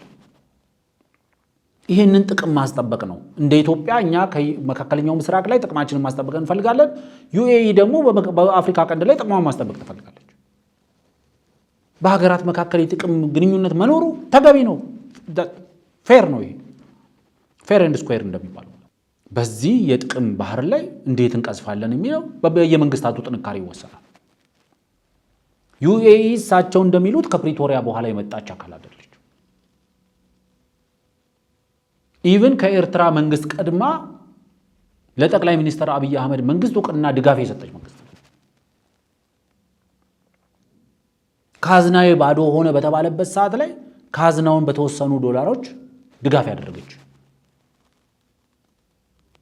ካዝናውን በተወሰኑ ዶላሮች የሞላች ሀገር ነች። ታሪክ የሚጀምረው ከፕሪቶሪያ አይደለም። ታሪክ የሚጀምረው የጠቅላይ ሚኒስትር አብይ አህመድ የመንግስትነት ታሪክ የሚጀምረው ከፕሪቶሪያ አይደለም። የጠቅላይ ሚኒስትሩ መንግስት የሚጀምረው ቤተ መንግስት ከገቡበት ዕለት ጀምሮ በዛ ዕለት በተለያየ አፕ ኤንድ ዳውኖች ውስጥ በተጓዝንባቸው መንገዶች ያልተቋረጠ ድጋፍ አድርጋለች።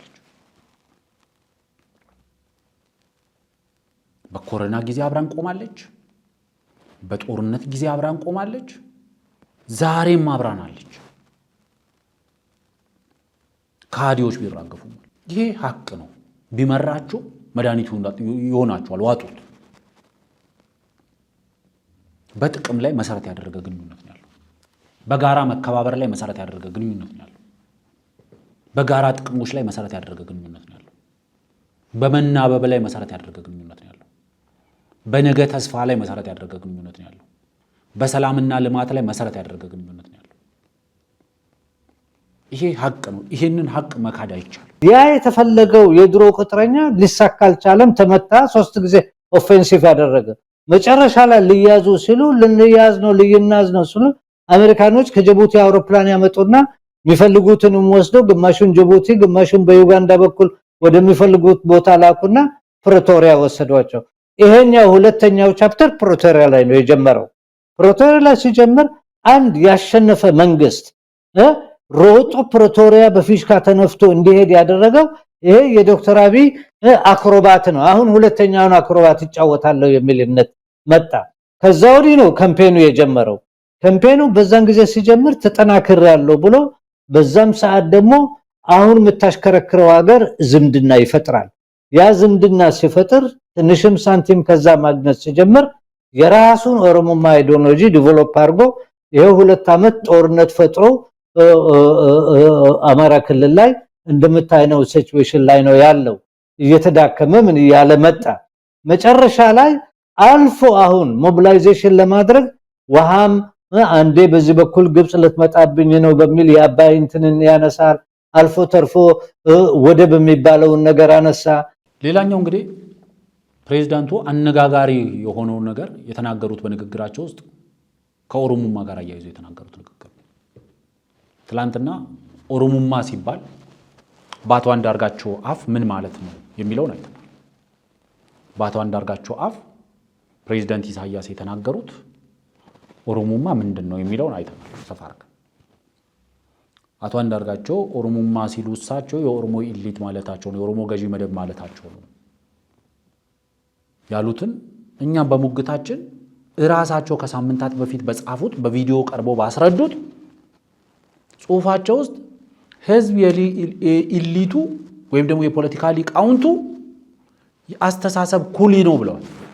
ኦሮሞማ ሲሉ ሊቁን ነው ኢሊቱን ነው ገዢ መደቡን ነው እያሉ ያሉት ከተባለ የዛ ገዢ መደብ የዛ ኢሊት አስተሳሰብ ኩሊ የሆነውን ህዝብ ይነካል ማለት ነው።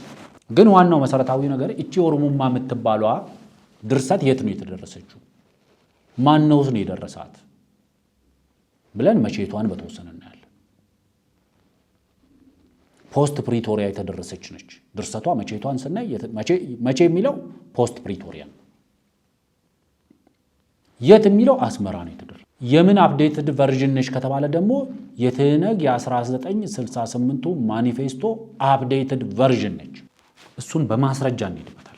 ምክንያቱም እዚህ ሀገር ላይ እራሳቸው ማስረጃን ይጽፋሉ።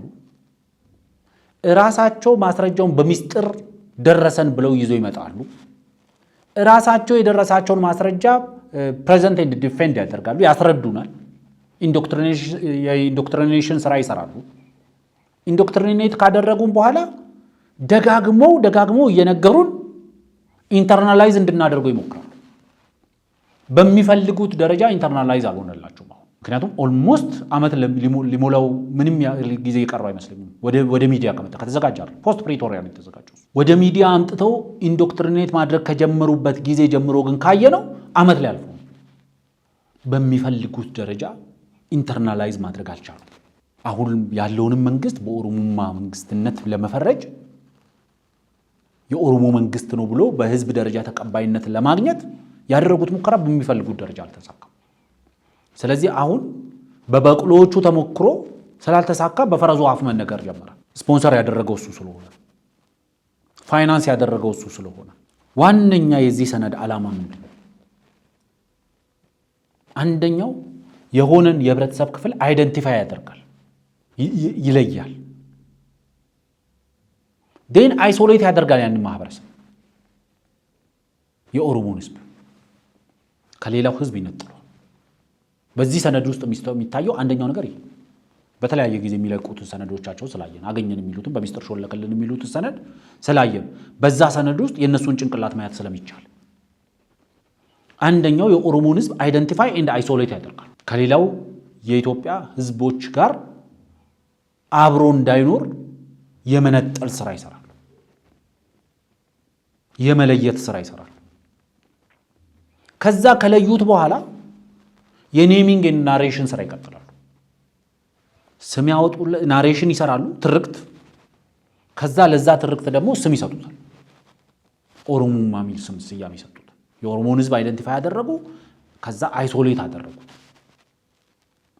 አይሶሌት ካደረጉ በኋላ ያ ማህበረሰብ ምን ይመስላል የሚለውን በናሬሽን አዘጋጁለት። ስለ ናሬሽኑ እሳቸው አውርተዋል። ከላይ ጠላቴ ነው ማድረግ የምፈልገው ይሄንን ነው ምናምን የሚለው በጽሁፍ ውስጥ ማየት ስለምትችሉ። ከዛ ኔሚንግ እና ናሬሽኑን ከሰሩ በኋላ ደ3ዲ የሚባሉትን ያመጣሉ። እዚህ ጋር አንደኛው ዲፋሜሽን ስራ ይሰራሉ። ትርክቱን ያዘጋጃሉ። ከዛ ለዛ ትርክት ስም ያወጡለታል። ከዛ ዲፋሜሽን ነው የሚጀምሩት፣ ስም ማጥፋት። የስም ማጥፋቱ ዘመቻ አካል እዚህ ቦታ በገጀራ አረዱኝ፣ እዚህ ቦታ ጋር በገጀራ እንደዚህ ያደረጉኝ፣ እዚህ ቦታ ጋር እንደዚህ ተደረግኩ፣ እዚህ ቦታ ጋር ተደፈርኩ፣ እዚህ ቦታ ጋር ተፈናቀልኩ፣ የተለያዩ የዲፋሜሽን ስራዎች ይሰራሉ። ህዝቡን አውሬያዊ የማድረግ ዲሁማናይዝ የማድረግ ዲፋሜሽን ከተሰራ በኋላ ዲሁማናይዝ ያደርጉታል። ሰብአዊ ፍጡር አይደሉም እነሱ። በአደባባይ ተወጥቶ ደማችንን እየጠጡ ጨውጨው ነው ይሉ ነበር ብሎ የመናገሩ አካል ዲሁማናይዝ የማድረግ ያንን ማህበረሰብ በዛ ፕሮጀክት ውስጥ በዚህ ሰነድ ብለው ባዘጋጁት በግራ እጃቸው ያዘጋጁትን ሰነድ ወደ ቀኝ እጃቸው አሾልከው ሾልኮ የተገኘ ሰነድ የሚሉን ሰነድ ላይ አንደኛው የኦሮሞን ህዝብ አይሶሌት ኤንድ አይደንቲፋይ ካደረጉት በኋላ ከሌሎቹ ከነጠሉት በኋላ ከዛ የራሳቸውን ትርክት ካበጁለት በኋላ ያንን በዛ ትርክት ደግሞ ስም ከሰጡት በኋላ ኦሮሞማ የሚል ስም በኦሮሞ ቤት ውስጥ ክብር ያለው ስም ብዙ ጊዜ የቃሉ ሲባል ለምሳሌ በኦሮሞ ቤት ውስጥ አዋቂ ማለት ነው። አዋቂ ነው ማለት እንደ መንፈሳዊ መሪ ሊወሰድ ይችላል። ለምሳሌ ቃሉ እንደ ቃሊቲ ይባላል በኦሮሞ። ሴቷ ቃሊቲ ትባላለች፣ ወንዱ ቃሉ ይባላል። እሱ አባ ቃሉ ነው፣ እሷ ሀደ ቃሉ ልትባል ትችላለች እንደማለት ነው። ቃሉ እንደ ቃሊቲ አይዲዮሎጂ አለ እና በኦሮሞ ቤት ውስጥ ቃሉና ቃሊቲ እጅግ የተከበረ ነገር ስለሆነ ቢመሰክሩ የሚታመኑ የቃሉ ቤተሰብ ነው ከተባለ እሱ ቢመሰክር አይዋሽም ማለት ነው። ስለዚህ በኦሮሞ ባህል ውስጥ ቃሉ የተከበረ ነገር ነው፣ የተከበረ ቤተሰብ መጠሪያ ነው ይባላል። ስለዚህ ሰዎች ሌላ የሆነ አስተሳሰብ ይዘው ሲመጡ በዚህ ስም መምጣት ጀመሩ። ዴን ቃሉ በሚለውን ስም በኦሮሞ ቤት ውስጥ ያለውን ክብር ያወቁ፣ ቃሊቲ የሚለውን ስም በኦሮሞ ቤት ውስጥ ያለውን ክብር የሚያውቁ ሰዎች ቃሊቻ ብለው መጡ። የራሳቸውን መንፈሳዊ የሆነ አምልኮ ይዘውበት መጡ። እንደዛ እነዚህም ሰዎች አይደንቲፋይ ካደረጉት በኋላ ከለዩትና ከአይሶሌት ካደረጉት በኋላ አይደንቲፋይ እንደ አይሶሌት ካደረጉት በኋላ የትርክት አበጁለት። ቅድም ያልነውን አይነት የማረድ ትርክት፣ የመግደል ትርክት፣ የማፈናቀል ትርክት፣ የመድፈር ትርክት፣ የሰው ስጋ የመብላት ትርክት፣ የሰው ደም የመጠጣት ትርክት ይሄ ሁሉ ናሬሽን ተዘጋጀ። የት? አስመራ። መቼ? ፖስት ፕሪቶሪያ። ከዛ በኋላ የሆነው ነው። ከዛ በኋላ ያንን ናሬሽን ካዘጋጁለት በኋላ ኔሚንግ ላይ መጡ። ኔም ሲያደርጉት ደግሞ ምን አሉ? በኦሮሞ ቤት ውስጥ የተከበረ ቃል ምንድነው ሲባል ኦሮሞማ ነው።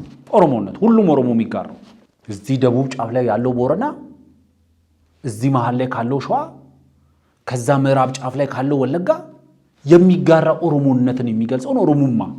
ይሄ እነዚህ ሰዎች የሚሉት ኦሮሞማ እነ ሐሰን ጃለታ ከሚሉት ኦሮሞማ፣ እነ መሐመድ ሐሰን እነ ፕሮፌሰር መሐመድ ሐሰን ከሚሉት ኦሮሞማ፣ ወይ ጠቅላይ ሚኒስትር አብይ አህመድ እንደማንኛውም ኦሮሞ ከሚጋሩት ኦሮሞማ፣ ወይ አቶ ጀዋር መሐመድ ከሚከተሉት ኦሮሞማ፣ ዳውድ ኢብሳ ወይም ደግሞ ፕሮፌሰር መራራ ከሚሉት ኦሮሞማ ጋር የሚገናኛል።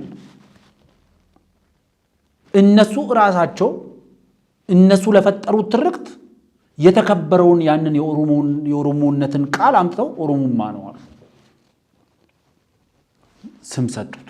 ኦሮሞማ የሚል ስም የራሱ ትርክት ያለው። ከዛ ኔሚንጉ የመጣው ከናሬሽኑ ቀጥሎ ግን ህዝቡን መጀመሪያ አይሶሌት አድርገውታል፣ አይደንቲፋይ አድርገውታል። አይደንቲፋይ ያደረጉትን ህዝብ ናሬሽን አዘጋጁለትና ኔም አደረጉት ኦሮሞማ። ከዛ በኋላ ነው የቀጠለው። አንደኛው ዲፋሜሽን ስራዎች መሰራት ጀመሩ።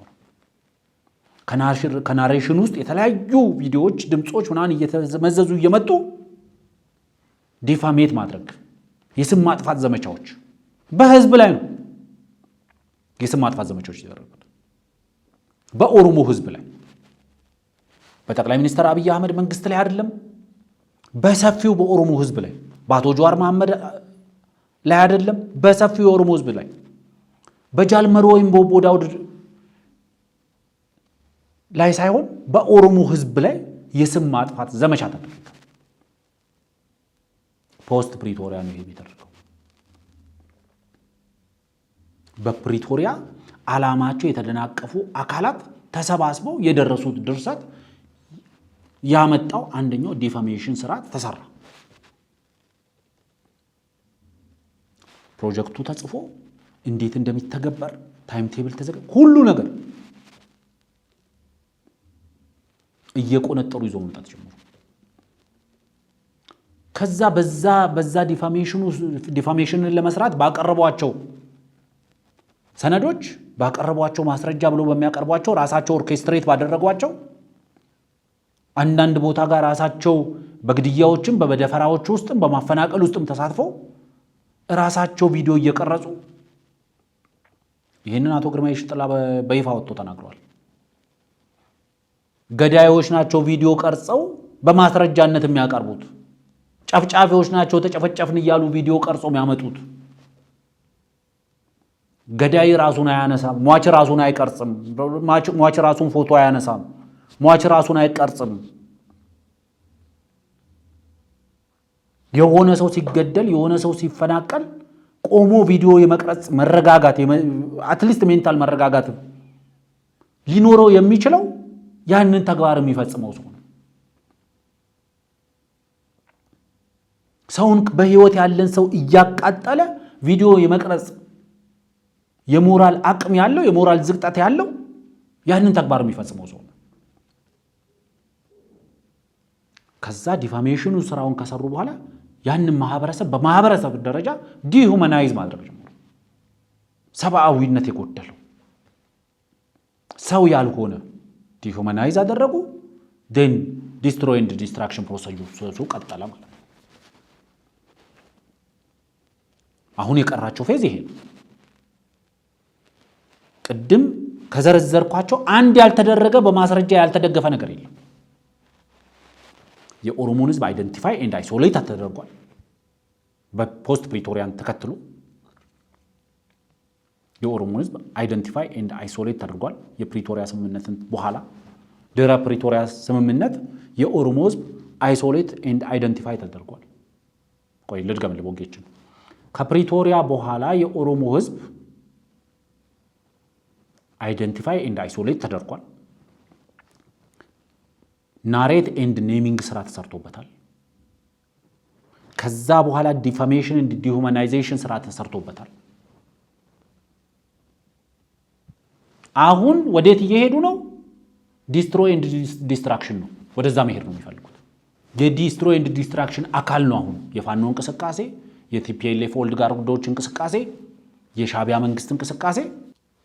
እንደ ኦሮሞ አይደንቲፋይ ኤንድ አይሶሌት ያደረጉትን ማህበረሰብ ስያሜ ያወጡለትን ፕሮጀክት ከዛ ናሬሽን ያዘጋጁለትን ከዛ በኋላ የዲፋሜሽን እና ዲሁማናይዜሽን ስራ የሰሩበትን ፕሮጀክት አሁን ወደ ማጠቃለያው ለመምጣት ነው እንቅስቃሴ እያደረጉ። ይሄ ያልገባው ኦሮሞ ካለ እንደዛ ሰነፍረኛ ነው የሚሆነው። ሁለት እረኞች ጎን ለጎን ተኝተው አንዱ እረኛ ድምጽ ይሰማና ሚንቋቋ ድምጽ ይሰማና ከጎኑ የተኛውን እረኛ ይጠይቃል። አንተ ይሄ ድምጽ ምንድነው ይላል። ዝምበል ጅቡ ግሬን እየበላ ነው። በዝምበል የማናመልጣቸው አደጋዎች አሉ። በእግሩ ጋር ያቆመ በእግሩ ጋር በኩል አድርጎ ወደ ሆዱ፣ በሆዱ በኩል አድርጎ ወደ ጭንቅላቱ፣ በጭንቅላቱ በኩል አድርጎ ከጎኑ ወደ መተኛው ሌላ ግለሰብ ይተሸጋግራል። ይሄንን በዝምበል አንወጣው። ልንወጣው የምንችለው ሁኔታውን በግልጽ መረዳትና በግልጽ ዲተር ማድረግ ከቻልን፣ መበገር ከቻልን ልንወጣው እንችላለን። ይሄንን ለጠቅላይ ሚኒስትር አብይ አህመድ መንግስት ብለህ አይደለም የምታደርገው፣ ለራስህ ብለህ ነው። ይሄንን ስንል እነዚህ ሰዎች ይሄን ሁሉ ተግባር ሲፈጽሙ ፕሮጀክቱ በማን ተጻፈ ብለው ነው ሪትን ባይ ጠቅላይ ሚኒስትር አብይ አህመድ። አንዳንዴ ጠቅላይ ሚኒስትሩ በመድረክ ላይ ሲናገሩት ነው የሰማነው ብሎ ነው ማስረጃ የሚጠቅሱት። አይ አይደለም ጽፎ ነው ያወጡልን ሊክ ያደረጉልን የሚልም አለ። ግን ኦነሩ ጠቅላይ ሚኒስትር አብይ አህመድ ናቸው ነው ብለው የሚያወጡት። ዓላማው ምንድነው ነው የሚለው ነው ሰነዱ የሚሉት። ራሳቸው እንግዲህ ያዘጋጁት ሰነድ ላይ ሰሜኖችን ማዳከምና ማጣላት፣ ሰሜኖችን ከኦሮሚያ መመንጠር፣ ኦርቶዶክስ ቸርች ውስጥ አሁን እየተደረገ ያለው አይነት ሪፎርም ማድረግ። እኔ በዚህ አጋጣሚ በኢትዮጵያ ኦርቶዶክስ ቤተክርስቲያን ውስጥ እንደ አንድ የሃይማኖቱ ተከታይ በኢትዮጵያ ኦርቶዶክስ ቤተክርስቲያን ውስጥ በተለይ በቅዱስ ሲኖዶስ ውስጥ በሚደረጉ ሹምሽሮች በፈጣሪ መሪነት በመንፈስ ቅዱስ መሪነት ይተገበራሉ ብዬ ማለት ነው። ቤተክርስቲያኗ የምታምነው እንደዛ ነው። የሃይማኖት አባቶች የሚያምኑትም እንደዛ ነው። በተቻለ መጠን ስለ ሃይማኖት ስናገር ልጠነቀቅ እንደሚገባ አውቃለሁ። ያ መንፈስ ቅዱስ የሚመራው አንድ ማንነት አንድ ቡድን ብቻ እንዲመረጥ አይደለም። እነዚህ ሰዎች የሆነ ሰው ሲመረጥ አይ በመንፈስ ቅዱስ መሪነት ነው የተመረጠው፣ በድምጽ ብልጫ ነው የተመረጠው ብለው ሊያስረዱ እንደሚሞክሩት ሁሉ አሁን በቤተ ክርስቲያኗ ውስጥ የተደረጉ የተወሰኑ ሹምሽሮች ካሉ ጊዜያቸውን የጨረሱ የሃይማኖት አባቶች በሌሎች የተተኩበት ሁኔታ ካለ ይህንንም መንፈስ ቅዱስ ነው የመራው አይ የፖለቲካ ነው ሲሉ አንዳንዴ ቤተ ክርስቲያኗን ሃይማኖቷን መናቅ ነው። ፖለቲካን እንዴት መንፈስ ቅዱስን ፖለቲካ እንዴት ያሸንፈው? የምር ሃይማኖቱን የምታምኑት ጠቅላይ ሚኒስትር አብይ አህመድ አቡነ ሳይሮስ እንዲመረጡ ከመንፈስ ቅዱስ ጋር ታግለው አሸንፈው ነው። ግን እነዚህ ሰዎች ይዘረዝራሉ። ቤተክርስቲያኗን ማዳከም፣ ሰሜኖችን ከኦሮሚያ መመንጠር፣ ከዛ ደግሞ ሰሜኖችን ማዳከም። በዚህ ሰሜኖች በሚባለው ዴፊኒሽን ውስጥ የፕሪቶሪያ ቪክቲም የሆኑት ፕሪቶሪያ ፍላጎቶቻቸውን አላሳካልንም የሚሉት የጦርነት ጥማት ያለባቸው ኃይሎችን የሰሜን ቡድኖች ብለው ራሳቸውን ይጠራሉ። ኤርትራን፣ ትግራይን፣ አማራን። በዚህ ጊዜ ነው አይዲዮሎጂውን አሁን ወረቀት ላይ አስቀምጦ በዚህ ድብቅ ስብሰባ ላይ ኦሮሞማ የሚለውን አይዲዮሎጂ አስቀመጠና ምን ማለት እንደሆነ ይተረጉማል። አንድ ሰሜኖቹን ማዳከም፣ እርስ በራሳቸው ማጣላት፣ አንዱን ከአንዱ ማጣላት። ሰሜኖቹ ከዚህ በፊት ያደረጉትና ስልጣን የያዙት እንዲህ አድርጎ ነው። ከዛ አልፎ ተርፎ 15 ሚሊዮን የሚሆን ደግሞ የሰሜኑ ብራንች ኦሮሚያ ውስጥ ስለሚኖሩ እነሱንም ቀስ ብለን እየመነጠርን እንትን እንላለን። ሰሜኖቹን እንዳንመነጠር የሚያደርገው የኦርቶዶክስ ቸርች ስለሆነ ኦርቶዶክስ ቸርች ውስጥም ሪፎርም እንዲመጣ ኢኒሺየቲቭ ማድረግ አለብን፣ ተገንጣይ ክፍል መፍጠር አለብን። በዶክመንቱ ክሊር ላይ አድርገው ነው በቃ ፖሊሲውን ያስቀመጡት። ይሄ ፖሊሲ ግን ስራ ላይ ይውላል? ሊውል የሚችል አይደለም። ይሄ ስምምነት መነሻው ምንድን ነው? ልምድ የወሰደው ከየት ነው የሚለውን መፈተሽ ያስፈልጋል።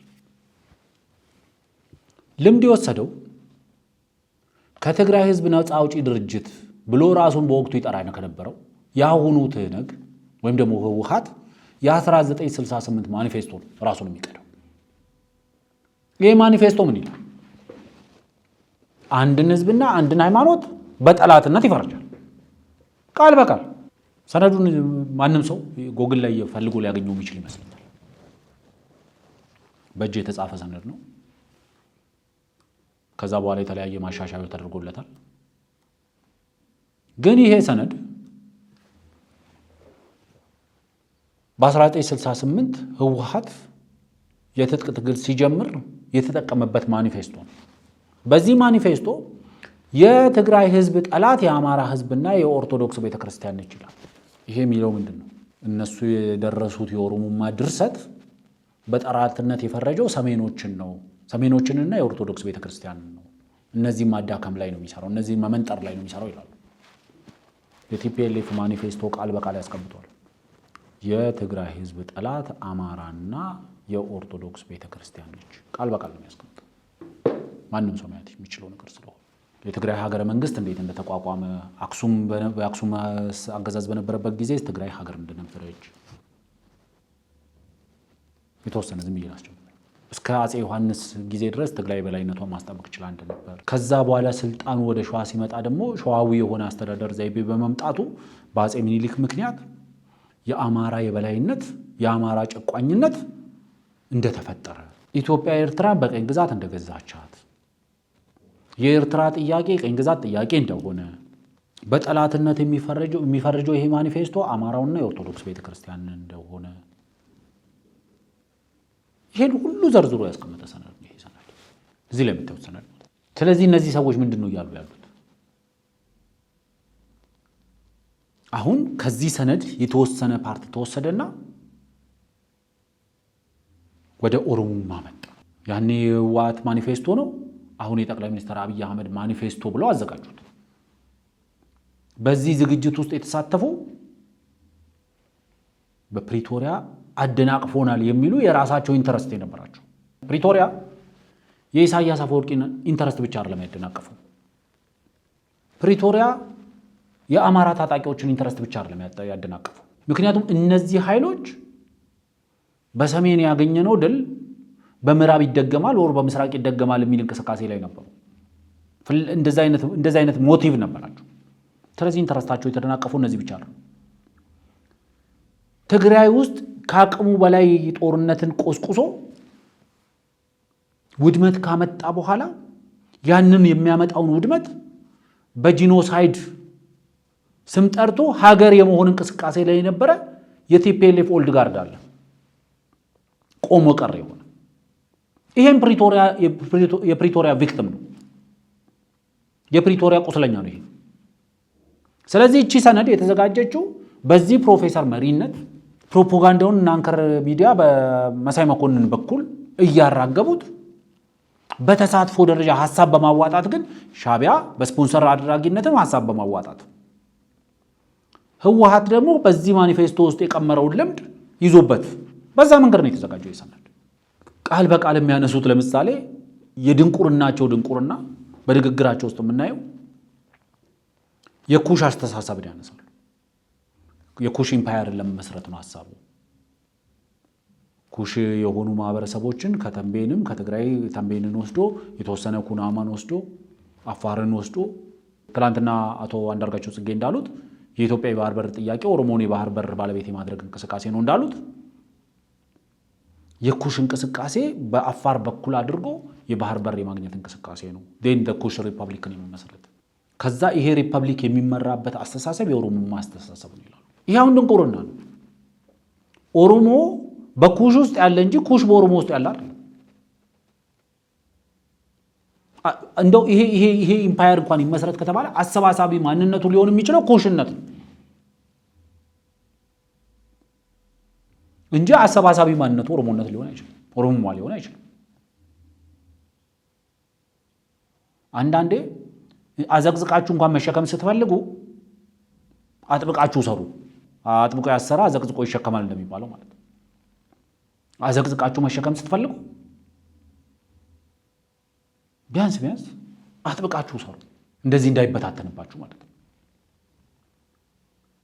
በማንኛውም መንገድ በዚህ ድርሰት ውስጥ እጁን የከተተ የኢትዮጵያ መንግስት የጠቅላይ ሚኒስትር አብይ አህመድ መንግስት የለም። እርስ በርሳችሁን የተሾላለካችሁት የጻፈው ለሚያነበው ነው ያሾለከው። በዛ ሰነድ ላይ ትግራይን አማራንና ኤርትራን በአንድ ላይ እንደ ጠላት አድርጎ ነው የሚመለከተው። እነዚህን ደግሞ የሚያስተሳስረው አንድ ኮመን የሆነ የጋራ የሆነ ነገራቸው የኦርቶዶክስ ቤተክርስቲያን ነው ይላል። ስለዚህ አሁን የምናየው በኢትዮጵያ ኦርቶዶክስ ተዋሕዶ ቤተክርስቲያን ላይ አብይ አህመድ ያሳረፈው ዱላ አንድም ይሄ በሰነዱ ላይ የሚታየውን የሱን ሐሳብ ወደ ተግባር እየተለወጠ መሆኑን መግለጽ የሚቻል ይመስለኛልና በትክክልም ያ ሰነድ በጣም አደገኛ ነው። በሌላ ስምም እንጥራው በምንም ይጠራ አብይ አህመድ ያንን ተግባራዊ ለማድረግ ግን ቆርጦ የገባበት እንደሆነ አሁን ከተግባራቶቹ ከሚያደርጋቸው ድርጊቶች መረዳት ይቻላል። እስቲ ስለ ሰነዱ ትንሽ ነገር እንበል። ሰነዱ እንግዲህ እሱ በጠራው የዝግ ስብሰባ ላይ የተናገረው ነው። እሱ አይዲዮሎግ ሆኖ አይዲዮሎጂውን ስም ሰጠው። እሱ የሚያራምደው አይዲዮሎጂ ኦሮሞማ አለው። ስትራቴጂውን ሲያስቀምጥ በዚህ ኦሮሞ ሰሜንን ያስቀምጥና ሰሜን የሚለው ክፍል እሱ ሴሜቲክ ይላቸዋል። ይሄ ማለት ምንድነው? አማራ፣ ትግሬ፣ ኤርትራን ያስቀምጥ። መናኸሪያቸውንም ኦርቶዶክስ ቸርች ያስቀምጣል። እነዚህ ሶስቱንም በምንም መልኩ ደግሞ ሰላም እንዲያገኙ አይፈልግም። በእነሱ መካከል ግጭቶች እንዲፈጠሩ ዋናው ስራችን መሆን አለበት። ከዛም አልፎ ተርፎ በትግሮችና በአማሮች መካከል ኮንስታንት የሆነ የማያባራ ጦርነት መኖር አለበት። ይሄ ወልቃይት ጸገዴ የሚባለውን ካር በደንብ መጠቀም አለብን። አንዴ ስንፈልግ በዚህ በኩል ነው የሚሄደው፣ አንዴ ስንፈልግ እንደዛ እያዳከምን እያማሸሽን እንትን እንላለን ይላል። ይሄንን ካደረግን ይላል ሁለተኛው ፖሊሲያችን መሆን ያለበት የኩሽ ህዝቦችን ማሰባሰብ ማለቱ ነው። የኩሽ ህዝቦችን ማሰባሰብ ሲል አሁን በአማራ ክልል ውስጥ ላይ ያሉትን በተለይ ደግሞ አገውን እንደ ኩሽ አድርጎ ከአገው ዘንድና በኩሽ መጠቅለል፣ አፋሩን ደግሞ ወደ ኩሽ መጠቅለልና በአፋር በኩል ደግሞ የራሳችን ቀይ ባህር የኩሽ ቀይ ባህር ያስፈልገናል የሚል ደግሞ የተስፋፊነት ፖሊሲ እዛ ላይ ያስቀምጣል። የሚገርምህ ነገር ይሄ ኩሽ የሚባለው ሁለተኛው ከአንሶላ በላይ ያለው ብርድ ልብስ ነው። ስትገባ አንሶላ አለ። ያ አንሶላን እንደምንም ብለን በትተን የሰሜኑን የኦርቶዶክሱን የምኑን አዳክመን ተጋጭተው ሙብለው እንትንላለን። ኤርትራ ውስጥም ያሉትን ኩሽ የኩሽ አካል ስለሆኑ ከኛ ጋር ይደባለቃሉ።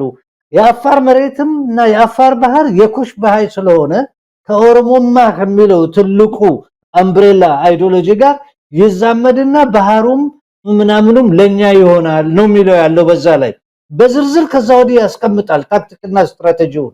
ለዚህ ነው አሁን የምናየው ባህርም ያስፈልገናል፣ የኦርቶዶክስ ቤተክርስቲያንንም መበጥበጥና ማሸገርና መከፋፈል። አሁን ይሄ ሰሜን ውስጥ ያለውን የሚጫወተው ትግራይ ውስጥም የተሳካለት ነገር አለ። በተለይ በደቡብና በሰሜኑ መካከል ያለውን እነዛ ሴሜቲክ ናቸው። እነዚህ ግን አገው የነበሩ የሚገርምህ ነገር ነው። አገው ሂስቶሪካሊ ሊሆኑ ይችላሉ። አገው የነበሩ ትግርኛ የሚናገሩ እንደነ ተንበይን ክልታ አውላሎ ተንበይን ውስጥ ሰው ፈጥሮ እንዳውም መገንጠል አለብን የሚሉ የትግራይ የተንበይ ልጆች ፈጥረዋል። እሱ እኛ ትግራዋይ አይደለንም፣ እኛ ከሽሬ ከአክሱም ከአድዋ ጋር ምንም የሚያገናኘን ነገር የለም። ከዛም አልፎ ተርፎ እነዚህ ይሄ የድሮ አጋሜ የሚለው አካባቢ አንድ ፕሮፌሰር አለ ስዊዘርላንድ አለ the right of self determination እኛ አጋሜዎች ኮን መገንጠል አለብን። እንደዛ ብለህ እየበታተንክ እያዳከምክ ምን ይያል ሰሜኑን በእጅ መቆጣጠር ማለት ነው። ይሄ ግን እዚህ ከ19ኛው ክፍለ ዘመን ጀምሮ ጀርመኒ የተጠናከረች ስትመጣ ፓን ጀርማኒዝም የሚል ፖሊሲ የጀርመን ኢምፔሪያሊስት መስፋፋ ፖሊሲ ፓን ጀርማኒዝም የሚል ፖሊሲ ይዛብቃለች እና ቤልጅየምን ለሁለት ተከፍልና ሁለት ህዝቦች አሉ ዋሎን እና ፍላሚሽ የሚባሉ ሁለቱም ጀርማኒክ ናቸው። ዋሎኖቹም ፈረንሳይ ይናገሩ እንጂ ድሮ ከጀርማኒክ ኦሪጅን ናቸው። ይሄ የጀርመን የመስፋፋ ፖሊሲ ልክ እሱን ኮፒ መቼም እሱን የሚያውቅ አይመስለኝም። ኦሮሚያ ምን ኢምፔሪያሊስት ካንትሪ አይደለችም፣ የበለጸገች አይደለችም፣ ራሷ የተቸገረች የኦሮሞ ሙዝም ከዛ የበለጠ በሱ ስር የተቸገረ ነው። ይሄንን ካርቦን ኮፒ አስቀምጦ እንደዚህ ብሎ እያደናበረ ለመግዛት ነው። አንዳንዴ ባሪያነትንም በልክ ማድረግ ጥሩ ነው። አንዳንዴ አካል ባርነት ይገዛል። አንዳንዴ በባርነት አካል ሊገዛ ይችላል። ሰው እንዴት ጭንቅላቱን ባርነት ያስገዛል? እነዚህ ሽማግሌዎች እነዚህ አዛውንቶች አሁን ጭንቅላታቸውን በባርነት ያስገዙት። አንዴ ሁል ጊዜ ይሄ ወደ ጭንቅላት ሲመጣ ትዝ የሚለኝ አንዴ ጭንቅላቱን በባርነት ያስገዛ ሰው ታሪክ አለ እና ለነጮች ራሱን ከማስገዛቱ ጌታው ነጭ ስለነበረ ሚስቱን በግርድና እሱን በአሽከርነት እዛ ቤት ያገለግላሉ እና አንድ ቀን ከዕለታት አንድ ቀን ይሄ ነጭ ጌታ ሚስቱን ነካ ያደርግና ያስረግዛል። ከዛ ሕፃኑ ልጅ ሲወለድ ቁርጥ ያው ነጩን ይሆናል። ግን የዚህ ሰውዬ የባርነት ሌቭል ፈጣሪ በጣም ስለሚወደኝ እርሱን የመሰለ ልጅ ሰጠኝ አለ ይባላል። በዚህ ሌቭል ነው እነዚህ ሽማግሌዎች ራሳቸውን ለአስመራው ፈረስ ያከራዩት። ትላንት እንዳልነው ሁሉም ተላላኪ ሁሉም ተከፋይ የሚመስላቸው የዕለት ተዕለት ተግባራቸው እሱ ስለሆነ እዚህ ውስጥ ለምሳሌ የጅቡቲ መንግስት ስለ ፕሬዚደንት የሆኑት የጅቡቲው ፕሬዚደንት እስማኤል ኦማር ጊሌ ከቀናት በፊት የሰጡትን ኢንተርቪው መሰረት አድርጎ ቀጠናውን እየረበሸች ያለችው ዩኤኢ ነች የሚል ንግግር ያስገባሉ። ትናንትና ወዲያ የጅቡቲ ፕሬዚደንት ቁልጭ ባለ ፕሬስ ስቴትመንት ላይ ሲናገሩ ቀጠናውን የሚበጠብጠው ኢማራት ነው አሉ። ፕሬዚዳንቱ እንደዚህ ብለው ተናግረዋል ከቀናት በፊት። ስለዚህ ቀጠናውን ፕሬዚዳንቱ ይሄን ነው ያሉት። እሺ እንደው ይሄንን ብለዋል የሚለውን እንደሆኑ ሰላላችሁና ስለ ፕሬዚዳንት ኢሳያስስ ምንድነው ያሉት? ልሰማው ላየው የማልፈልገው ሰው ነው ያሉት። ዜጎቹን ኤክስፖርት በማድረግ የዲያስፖራ ታክስ እየሰበሰበ የሚኖር ዜጎቹን ኤክስፖርት የማድረግ እንቅስቃሴ እንኳን ለማድረግ ከጎረቤቶቹ ጋር ሰላም ማጣቱ ከሰሞኑ አንድ በተደረገ ጥናት በከፍተኛ ደረጃ ወጣቱ ከሀገሩ ይወጣል፣ አውሮፓ መድረስ ግን አልቻለም። የዜጎቹን አካል እየበለተ ኤክስፖርት ማድረግ ድረስ የደረሰ ዜጎቹን በየተለያዩ ጦርነቶች ውስጥ እየማገደ የመን ውስጥ ምንድን ነበር ሲሰራ የነበረው? ሱዳን ውስጥ ምንድን ነው እየሰራ ያለው? ሶማሊያ ውስጥ ምንድን ነበር ሲሰራ የነበረው? አንድ ቀን በራሱ አስተሳሰብ መቆምም አንድ አስተሳሰብ ይዞ እንኳን በዛች አንድ አስተሳሰብ ማነከስ ያልቻለ ሰው እንዴት ለዚህ ለአንድ ኢትዮጵያ ውስጥ ላለች መለስተኛ ከተማን ያክል ጂዲፒ ለማያንቀሳቅስ ሀገር እንዴት በዚህ ደረጃ ራሱን እንደሚያስገዛ አይገባኝም። በዚህ ደረጃ ነው የጭንቅላታቸው መንጠፍ የሚታየው፣ የድንቁርናቸው ሌቭል የሚታየው በዚህ ደረጃ። አፋቸው በተከፈተ ቁጥር ባቄላ የምታክል አእምሮአቸው የምትታየው በዚህ አጋጣሚ። ሰው እንዴት በዚህ ደረጃ ራሱን በባርነት ያስገዛል? ለእኔ በተቻለ መጠን አንዳንዴ በሰውነት የሚገኝ አስተሳሰብ ደረጃ አለ። በመማር ባለመማር ውስጥ ሳይሆን በሰውነት ሰው ሆኖ በመወለድ ኢትዮጵያዊ በሆነ ማህበረሰብ ውስጥ በማደግ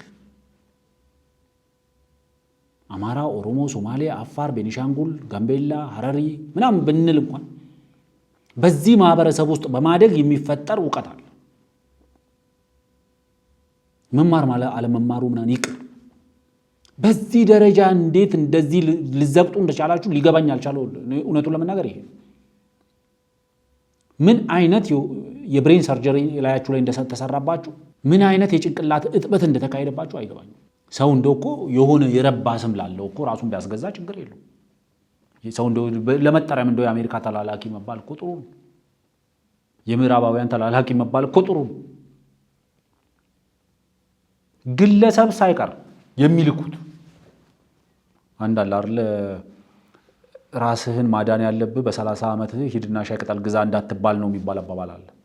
ሰፈር ውስጥ በ30 ዓመት ሂድና ሻይ ቅጠል ግዛ ተብለ የምትላክ አይነት ሰው ላለመሆን ጣር ይባላል። የሻዕቢያ መንግስት ማለት በቀጠናው ላይ በመንደር ውስጥ እኮ አሁን በዚህ በአፍሪካ ቀንድ መንደር ውስጥ እኮ ሂድና ሻይ ቅጠል ግዛ የሚባል እኮ ሰው ሞቃዲሾ እንኳን የምትቀጥረው ግብጽ አይደለች። ሞቃዲሾ እንኳን የምትቀጥረው ቡራን በግለሰብ ደረጃ ሊቀጥረው የሚችለው ሂድና ሻይ ቅጠል ግዛ የሚባል መንግስት ነው። ለዚህ መንግስት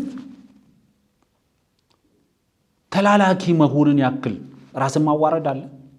እናንተ አሁን ወደ ቀልባችሁ ተመለሱ ሊባል አይችልም። በቃ ምክንያቱም የጭንቅላት እጥበት ተካሂዶባችኋል። ጉድ ፎር ነቲንግ ሆናችኋል። ለምንም አጠቅሙ ፎር ነቲንግ። ልታደርጉ የምትችሉት በእናንተ ጭንቅላት ልክ ያገኛችሁት ሰው ካለ እሱን በላይ ብላችሁ መከርከም ትችሉ ይሆናል። ስለዚህ ለኔ አንዳንዴ የሚመስል ነገር ይዞ መምጣት ጥሩ ነው። ትግራይ ውስጥ ካለ ረሃብ አንፃር ትግራይ ውስጥ ረሃብ ስላለ የኤርትራ መንግስት ካለው ምግብ ላይ ቀንሶ ለትግራይ ህዝብ ድጋፍ አድርጓል ብሎ ማውራት አንድ እንደው በሆነች ትምህርት ቤት በኩል አልፎ ፕሮፌሰርነት ማረጋግጫለሁ ለሚል ሰው እንዴት እንደተዋጠለት አይገባኝም። ለሰራዊቱ ቀለብ ሊሳፍር ይችላል። ይሄን አንክድም። የትግራይ ህዝብ ተራበ ብሎ ትላንት ሲጨፈጭፈው የነበረ ትላንት ሲደፍረው የነበረን ህዝብ ዛሬ ተራበ ብሎ ቀለብ የሚሰፍር የሻዕቢያ መንግስት የለም። ይሄን ለመረዳት ሮኬት ሳይንስ ጂኒየስ መሆን አያስፈልግም። ይሄን የምትሉትን ለመቀበል የድንቁርና ሌቭል ነው የሚያስፈልገው። 5 ስታር ደንቆሮ መሆን ያስፈልጋል። ቀስ ብሎ እንዳውም እዚህ ላይ ላጫውት የምፈልገው አንዳንድ ቦታ የምግብ እጥረት ስለነበረ ኤርትራኖች ካላቸው ያጠራቀሙት ዴፖ እህል ምናምን ለትግራይ ልከዋል። ይሄ ሁማኒቴሪያን ነው። ሰውኛ ጎረቤቶቻችን ወንድሞቻችን እንዲራቡና በረሃብ እንዲሞቱ አያስፈልግም። ትክክል ፖሊሲ ነው። ዲሞክራቲክ ፖሊሲ ነው። ሁማኒቴሪያን ፖሊሲ ነው። አንዳንዴ ውሸቱ ያው ለምዳችሁት ሊሆን ይችላል፣ ግን የሚመስል ነገር ይዛችሁ ነው ለሌላ ጊዜ በማስረጃ ልታስደግፉት የምትችሉት። በማስረጃ ማለት በሚመስል ነገር ልታስደግፉት የምትችሉት ነገር ይዛችሁ ነው። ግን ማውራት ይቻላል። ያኔ ዊከንድ ዲስከስ ከዛ በኋላ እውነቱን ለመናገር ብዙ ማለት ይቻል ነበር፣ ግን ሰዓት ይገድበናል። ስለነበረን ቆይታ ከልብ አመሰግናለሁ። ጥሩ ቆይታ እንደነበረን ተስፋ አድርጋለሁ። ነገ በተመሳሳይ ሰዓት በሌላ አጀንዳ እስከምንገናኝ ድረስ ጤና ይስጥልኝ። መልካም ምሽት።